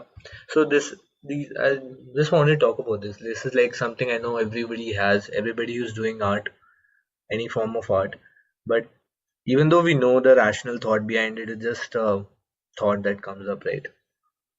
So Yeah, of course it is. It's existential dread, of course. Richard Yeah, Bowen says yeah. existential concerns came to mind at first. No, I think it's pretty existential. Who doesn't feel like I feel like this? If I ended my YouTube channel, if I never uploaded another video, never went live again, the world would keep on spinning. You all would find your own way. Everybody would go about their own lives, and maybe they might be like, oh, TAETRO doesn't post anymore. I wonder where he went. Maybe that would be a thought in somebody's mind, but nobody would die. Yeah, Everybody would survive. at the same time, if you didn't stop, there will be so many people who would be educated and they in music, right? And there will be so many people that will, that probably will be full-time musician at some point and might say that it started because of this one channel they came across on YouTube. Totally. So But like you're 100% right, and that is 100% one of my biggest motivators. But in your darkest moments, it's very hard to make that seem like a reality. Yeah, exactly. Yeah. And that's universal for all of us. Yeah. Actually, at moments like this, it really helps that there is, like not this, but if someone is ever facing such like a dark time, they know that there's this community of producers that they are part of now, like the TAETRO community or maybe something else. So such kind of things actually help. Yeah, and like for you and all the artists out there, like you have your own like motivations as well. Yeah. And it's not always like not all of our motivations are tangible like that, and they are Exactly. the easy to second guess. And that I think that's why like the title of this the topic of today's stream is important because like as many motivations as you have, they might not come to you that day, or you might be able to talk yourself out of your own motivations. So just like building it into like, this is part of who I am. This is what I do. It's not a question of whether or not I make stuff or make music or am a creative person. It's no question. So I know when I wake up in the morning that that's who I am. This is part of my identity. When you have that gives you the willpower. That gives you the discipline. It means like there is no other option, which of course there are other options. But like if you understand yourself and your identity at that level, like it makes like a lack of motivation so much easier to deal with. Like I don't need motivation to say like I'm a white dude with dark hair and like big eyebrows. I just wake up and I do that. Like because that's what I am. I don't have to question it. So if I wake up and I say like I am, hold on, I got to deal with like these annoying people in the chat. So if I wake up and say I am a producer and I really believe that 100%, then that's just as much as like waking up and saying I am a human. I have black hair. Yeah. Like I don't have to think about it. Like that's just who I am. Yeah. So, TAETRO, I wanted to ask you this. How is when you started out this music project called TAETRO, did you were you chasing your own sound and you realized that lo-fi was your sound, or is this something that just came about when you were just playing with stuff? I think that it eventually came about. I think what you see after a while is I gotta deal with one thing, Aish. We are getting like bombed with some spammers, so give me one quick second to go and put it into sub-only mode. It's kind of obnoxious. You do a bunch of stuff to be helpful to a community, but there's always like haters out there. I think that that's a marker of like you're doing something right. If people are like, I mean, Beyonce has haters, so exactly, like it's triggering some emotion, All right, how do I do this? Luckily, we have sub-only chat mode, I think. Can I edit a stream while it's live? Let's see. Subscribers only. Actually, we're just going to go into members only mode with peace and love because I don't know.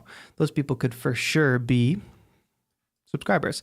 All right, I'm sorry. Can you repeat that question real quick one more time? Yeah. I was actually talking about your sound. How did the lo-fi thing come about on its own, or was it something you were chasing? The biggest thing for me in my sound was the first time I ever did Beattober, like a challenge like that. Because what you do when you force yourself like to do something fast, you figure out like where your instincts are.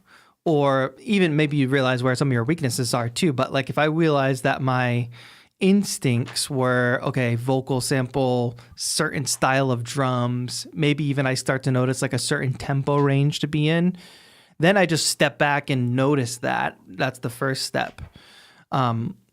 So that really, really helped me because you want to be you as an artist, and it's very hard to understand your own instincts from a third-party perspective, from an objective perspective. But when you force yourself into that sort of challenge mode under a short amount of time, it helps you identify those things really quick. So I just started to lean into those things, and then I also, what I tried to do was like be deliberate. Like if I found something that I didn't like or something that I wanted to develop more or get better at, that helped me notice those things too. So for developing my sound, for sure, doing a challenge like that really, really helped me hone my sound. And that's sort of like, I think before I ever did a challenge like that, my beats were a little bit all over the place. My music was just a little bit out there. It wasn't very disciplined.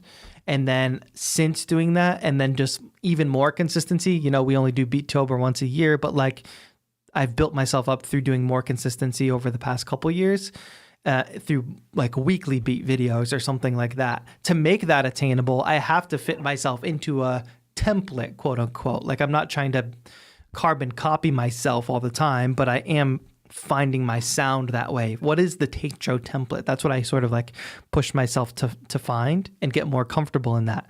I say this all the time, but in a rock band, they're not agonizing over what instruments they're playing every gig. They're showing up with their guitar, their drums, their electric bass, and their singer, and they're going for it. And that's their thing. With electronic music, we open our DAW, we have a million options. sometimes we got to hone that. Like, what is your thing? This kind of synth, this kind of sample, this kind of whatever. And of course, we can navigate and deviate from that, but we don't always have to. Yeah, that's actually. Uh, so eventually, I actually want to personally make music that thing has elements of electronic music, because that is what actually got me started into production. There was this entire EDM era of 2010, right? Yeah, of course. So that was when like I got into production. I downloaded FL Studio, and I still use FL11, like the old version. That was what I downloaded Wow. back then. Nice. Yeah. So eventually I wanted to have electronic elements, but I also started out playing guitar, and I love like blues music. I listen to a lot of Mayer and Jimi Hendrix, so I want Nice. to include that kind of world in this. So I was I just actually downloaded Ableton because I got a Awesome. 3-month trial, because I think I wanted to learn how controllers work with these softwares, and FL is not very friendly with MIDI controllers, I For think. sure. It's not very performance based either. Yeah. So I just downloaded Ableton, and I was just playing around with it. So I thought, TAETRO is live, why not join? Nice. I think you're really going to enjoy it. I think it's really going to play into your thing. And I think you being deliberate about that sound, like, oh, I want that like kind of Jimi Hendrix sort of, I want to bring that vibe to it. That's what's going to make your music you, and you should dive even more into that. I say this all the time too. What makes you individual as an artist get original work, it's not sitting down and making something that's never been created before. It's having the encyclopedia of influences in your head and pulling together influences that maybe not many people pull together, and combining them in your own way to make your own recipe. I keep coming back to the recipe idea for sure. Yeah. So I think Jared Dines, the YouTuber, he said this, that everything you do on the guitar is already done. Right. In some song somewhere, it's already done. You just gotta take it and do it again. Do it again. Do it again. Different combination, different whatever. Exactly, And you being you makes it different. It's all that for sure. Yeah. I mean, if you think about it, it's just 12 notes, right? Those notes are everywhere. Exactly. Like we're already limited. Like we don't need to pretend here. Yeah. All right. Well, good luck with Ableton Live in this journey. I can't wait to hear from you again and see how it's going. But you know where to go when you're trying to learn Ableton Live. That's for sure. Have a good one, my friend. You too. Peace out. Thanks, everybody. We have one more call to go. Tamid Hossein. Go ahead and join in. And then we'll thank you all for being patient. I am sorry that I had to put it into members only mode. Unfortunately, I think the reality is it's going to be more members only, more at least subs only for a while. As the channel grows, there's just more people out there looking for attention. I know there's a lot of you that have been commenting that are not members. So I apologize that I had to make it members only for the back half of the stream, but thank you for being here. Tamid, are you here? And also let me know if I'm saying your name right. I know I was talking. Hello, TAETRO. Yes, it's fine. You let me know how to say it though. Yeah, it's fine. It's Tahmid. Many people say it in a different way, but I got used to it. All right. Thank you. Real quick, before we get into your question, I want to throw out a thank you to the rest of the people becoming members. Demris, thank you. Hunter, VIP, Drunk Bishop, thank you all so much for becoming members. I appreciate you all. Okay, Tamid, let's get into your question. You are my last caller of the day. Let's chat. Yeah, so I really like all your videos. Thank you. I got inspired of playing live in a synthesizer. I got really interested in synthesizer because of you. And I'm really at the very beginning point of home music production. I started as a singer. I sang for like entire of my life, but now it's like I'm always like getting this. I'm always feeling like I'm hitting this wall when I'm trying to achieve that wobbly sound or whatever that effect sounds like or whatever that sounds like, and Googling it and researching it, watching tutorials to understand what are the functions regarding software and synthesizer works. Are you getting what I'm saying? Yeah, you're having trouble. It's the skill gap that we talk about. You have a certain sound that you want to get, but you don't know exactly how to get there. Yes, and also I just cannot figure out like how can you describe a sound, you know? Like the idea you are talking about, the recipe idea, getting your own sound. So how can you give any suggestions about this particular phenomena, like that? What do I want to hear, and how do I really translate it in other instruments or stuff? You got to spend hours and hours and hours listening, watching tutorials, just absorbing, because that's the only way, unless you're going to go take a course or something in sound design, like a sound design course, I think would be perfect for you, because things that I say, like, oh, is it a sine wave or is it a saw wave? Like, I did a stream with John Selway maybe a year ago now. He's like an amazing techno performer, producer, sound designer, all those things. And he can literally open up Ableton Live. And if I say, like, let's make a conga drum sound or whatever, he can open up one of the synths and make it from scratch. Now, do I think, is that my approach? That's not my approach. But there are people out there who can totally do that and hear, like, it's like ear training, but for electronic musicians or for sound designers, right? Like, we think ear training, if you're a singer, if you heard somebody sing a song, you could probably sing it right away, right? Yeah. Yeah, like no problem, because you can easily hear it, you can sing it, you can identify it. So like, Yes. this is a new set of skills. You just don't understand the language or anything yet. You don't understand how to tweak an oscillator or an LFO, and these terms might sound scary. But it looks even scarier. And it looks does. even scarier for sure. But so you can go that route. You can go that sound design route and fully understand how to completely do your own sound design and all that stuff. However, that's not my style. I know a little bit about sound design. I can tweak an ADSR envelope. However, I always start from the point of a preset. And like, this took me years and years and years, and maybe this was the long way around, but eventually I got to know the types of synths that I liked. Oh, this synth is called wavetable. What does that mean? What kind of sounds are in here? Oh, these are pad sounds. What does that even mean? Oh, I can create chords with those. Easy, cool. Whatever it may be, you will start to learn over time by doing. You don't have to go the sound design route, but if you're itching to do that, you for sure can. And if you don't want to do that, you can surf presets for a while and just start to find the sounds that you like. But it is going to help you to learn some terminology. That's what I say. Listen to hours and hours of tutorials and even just podcasts with producers as they talk about things. It's going to sound like confusing at first. It's going to sound like people are speaking another language at first. However, what happens is when you consume enough, it'll all sound like a different language, but when you start to hear the same word getting used over and over again, like, oh, they're talking about sine wave and saw wave. That's what this other person said, and that's what that other person said. Then you start, like, your ear should perk up at that moment.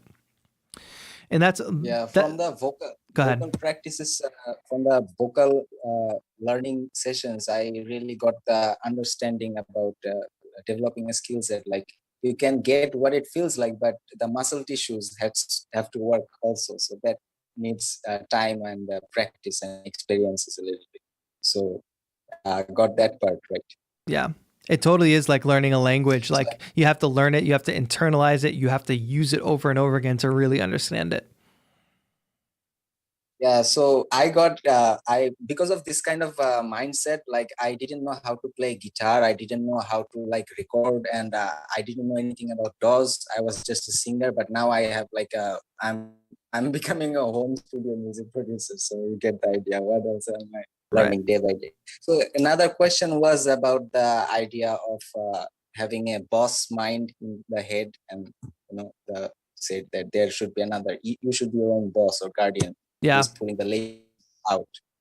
Yeah, I really relate to this idea. Like, there is this guy inside me when I'm thinking about like marketing my music. Like, I'm doing music for quite a bit of time. Like, I do have a certain level of sound understanding that I can release a song. So I've been trying working on that as well. So as you already know that home studio, like the home studio music producers, most of them are like recording their own musics and then marketing that also, right? Yeah, you have to wear so many different hats. That's the thing. And the way you're talking about it's totally right. You have the marketing brain, then you have the musician brain, you probably have the singer brain. You're eventually going to add this synthesis sound designer brain.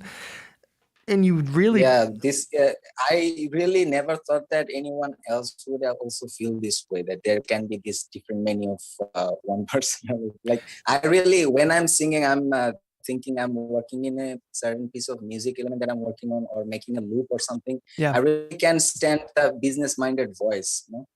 Yeah. Well, then part of the discipline is also being able to turn that off. And I think about this in my process. Like, old school music industry is like, okay, you're the guitar player in the band. All you have to worry about is playing guitar. Music industry now is like, you're the guitar player, you're the producer, you're the mix, you're the master engineer, you're the marketer, you're the photographer, maybe. You're doing all those things, but you cannot do all those things all at once. So when I'm working on a track, especially when I'm just starting a track, only thing I'm focused on is musical ideas.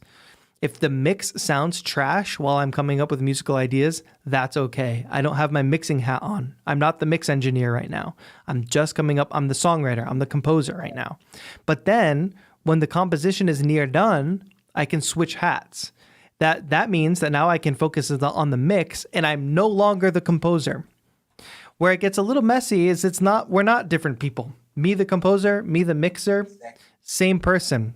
So I do have that leeway of going back and changing things about the composition while I'm in the mixing stage. I do have the leeway to worry about things in the mix while I'm composing.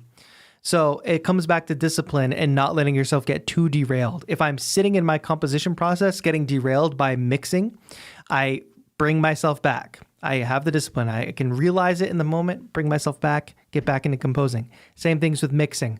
I'm not going to solve these composition problems right now. I'm just mixing. So it is tricky. It's not 100% a perfect system to be one person doing everything. However, it is possible. It just takes a lot of mental discipline and being able to switch what hat you're wearing and be deliberate about what hat you're wearing in that particular moment. Yeah. Okay. So I won't hold you for long. Can you give a suggestion or advice from experience, like to a new beginning home studio music producer? Advice about what in particular? Advice about the mindset, like the structurized mindset. How do you really accomplish all the ideas? Because song is never finished. Song is never finished. Give yourself a deadline. That's the biggest piece of advice. The deadline is 1 week from today. The best thing you can make 1 week from today. The song is done. Put it out or don't put it out, but move on to the next thing after that deadline.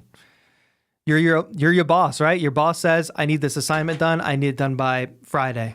If you don't get it done by Friday, you're accountable to your boss. You could get fired. You could get whatever. As a musician, you don't have that. So you need to set it for yourself. It's due on Friday. Okay, finish it by Friday. Of course, it's never done. Of course, you can do it better in a year from now, but you're not going to spend the next year working on one track. You want to get better and you want to put out more. It's due on Friday. Get it done on Friday. Either put it out or don't, but move on. That's the advice. Thank you for calling in, my friend. It was really fun. It was really helpful. Appreciate you. Have a good one, my friend. Thank you. Good call-in show today, friends. Thank you all for calling in with such thoughtful questions. Damris, you keep spamming for people to sub to your channel. It's not getting shown in chat. That's not what we do here, but I appreciate you becoming a member. Thank you to everybody who did become a member. I did have to put it into members only chat, which we will do more from now on. I appreciate every single one of my members. I also appreciate my subscribers. Sorry we had to do that right at the end there. I know some people had questions about Discord. If you did become a member today and you want to join a Discord and join the Discord, I will put the link. The link is in chat right now for how to link your YouTube and Discord. You do that from within Discord. So click that link and scroll to the part of the page where it says for viewers, I believe. Yeah, it says for viewers, how do I join a members only channel? And then you'll be able to follow those steps. I saw questions about the sample pack. If you joined at the VIP level today, you get the Haze sample pack free. The way the membership works is if you become a VIP member above, there's one sample pack. The newest sample pack is available to members. So since Haze is available now, Space is no longer available. They're available for limited windows. but please enjoy the Haze sample pack. And if you are a member and you haven't downloaded Haze, what are you doing? Go to the community tab and download Haze. Again, that's VIP and above. Join the community. You can join the Discord. VIP, you get the sample pack. So thank you all. I know there's a lot of cool conversation about like rock music and guitars happening in the chat right now, but thanks for everybody hanging out in the stream today. This was fun. Don't forget 343labs.com if you want to take a course, mixing and mastering, synthesis and sound design, Ableton, Logic. Check out the website. We do a sample challenge every month as well, so you should check out the 343 Labs Discord, which is free to get into, to become a part of that. But thank you all. I hope you enjoyed today's call-in show. I know I had a lot of long-winded answers, and we went for a long time, so I'm sorry about that, but I had fun. I have something big happening tomorrow that I can't talk about yet, but I have to do a bit of preparation and rehearsal today. I can't wait to share it all with you. It's going to be a very exciting, cool thing. But just know that I'm busy working behind the scenes on some cool stuff. That is all coming soon. So thank you all. It's going to be a busy next couple months probably because I alluded to this earlier, but there's a fair amount of like brand collaborations coming in, some new stuff coming in the mail, great opportunities. I'm very thankful and very grateful for all of it. So stay tuned for all that. Please, if you want to show some support, I know you guys are members and subscribers, and that means a lot to me. Thank you so much for that. If you want to go throw one of my tracks on a playlist, that would be great. You can find me on Spotify, all that good stuff. Pick up a sample pack, all that good stuff. Rajo says performing his beat for Kanye. I can definitely say that it's not that, but wouldn't that be great? You know, he did delay the album, so maybe he's waiting to include one of my beats. Maybe he's trying to get in touch. My ringer is on. That's all I have to say. Thank y'all. This was fun. Don't let the haters bring you down. Keep going. Keep working on your stuff. Remember, you're not always relying on being motivated. You're relying on your willpower and your discipline. You're your own boss. You can do this. So keep making music. World's a better place with more artists. That's going to be it for today. Thank you so much for watching. This has been TAETRO. Have a good one.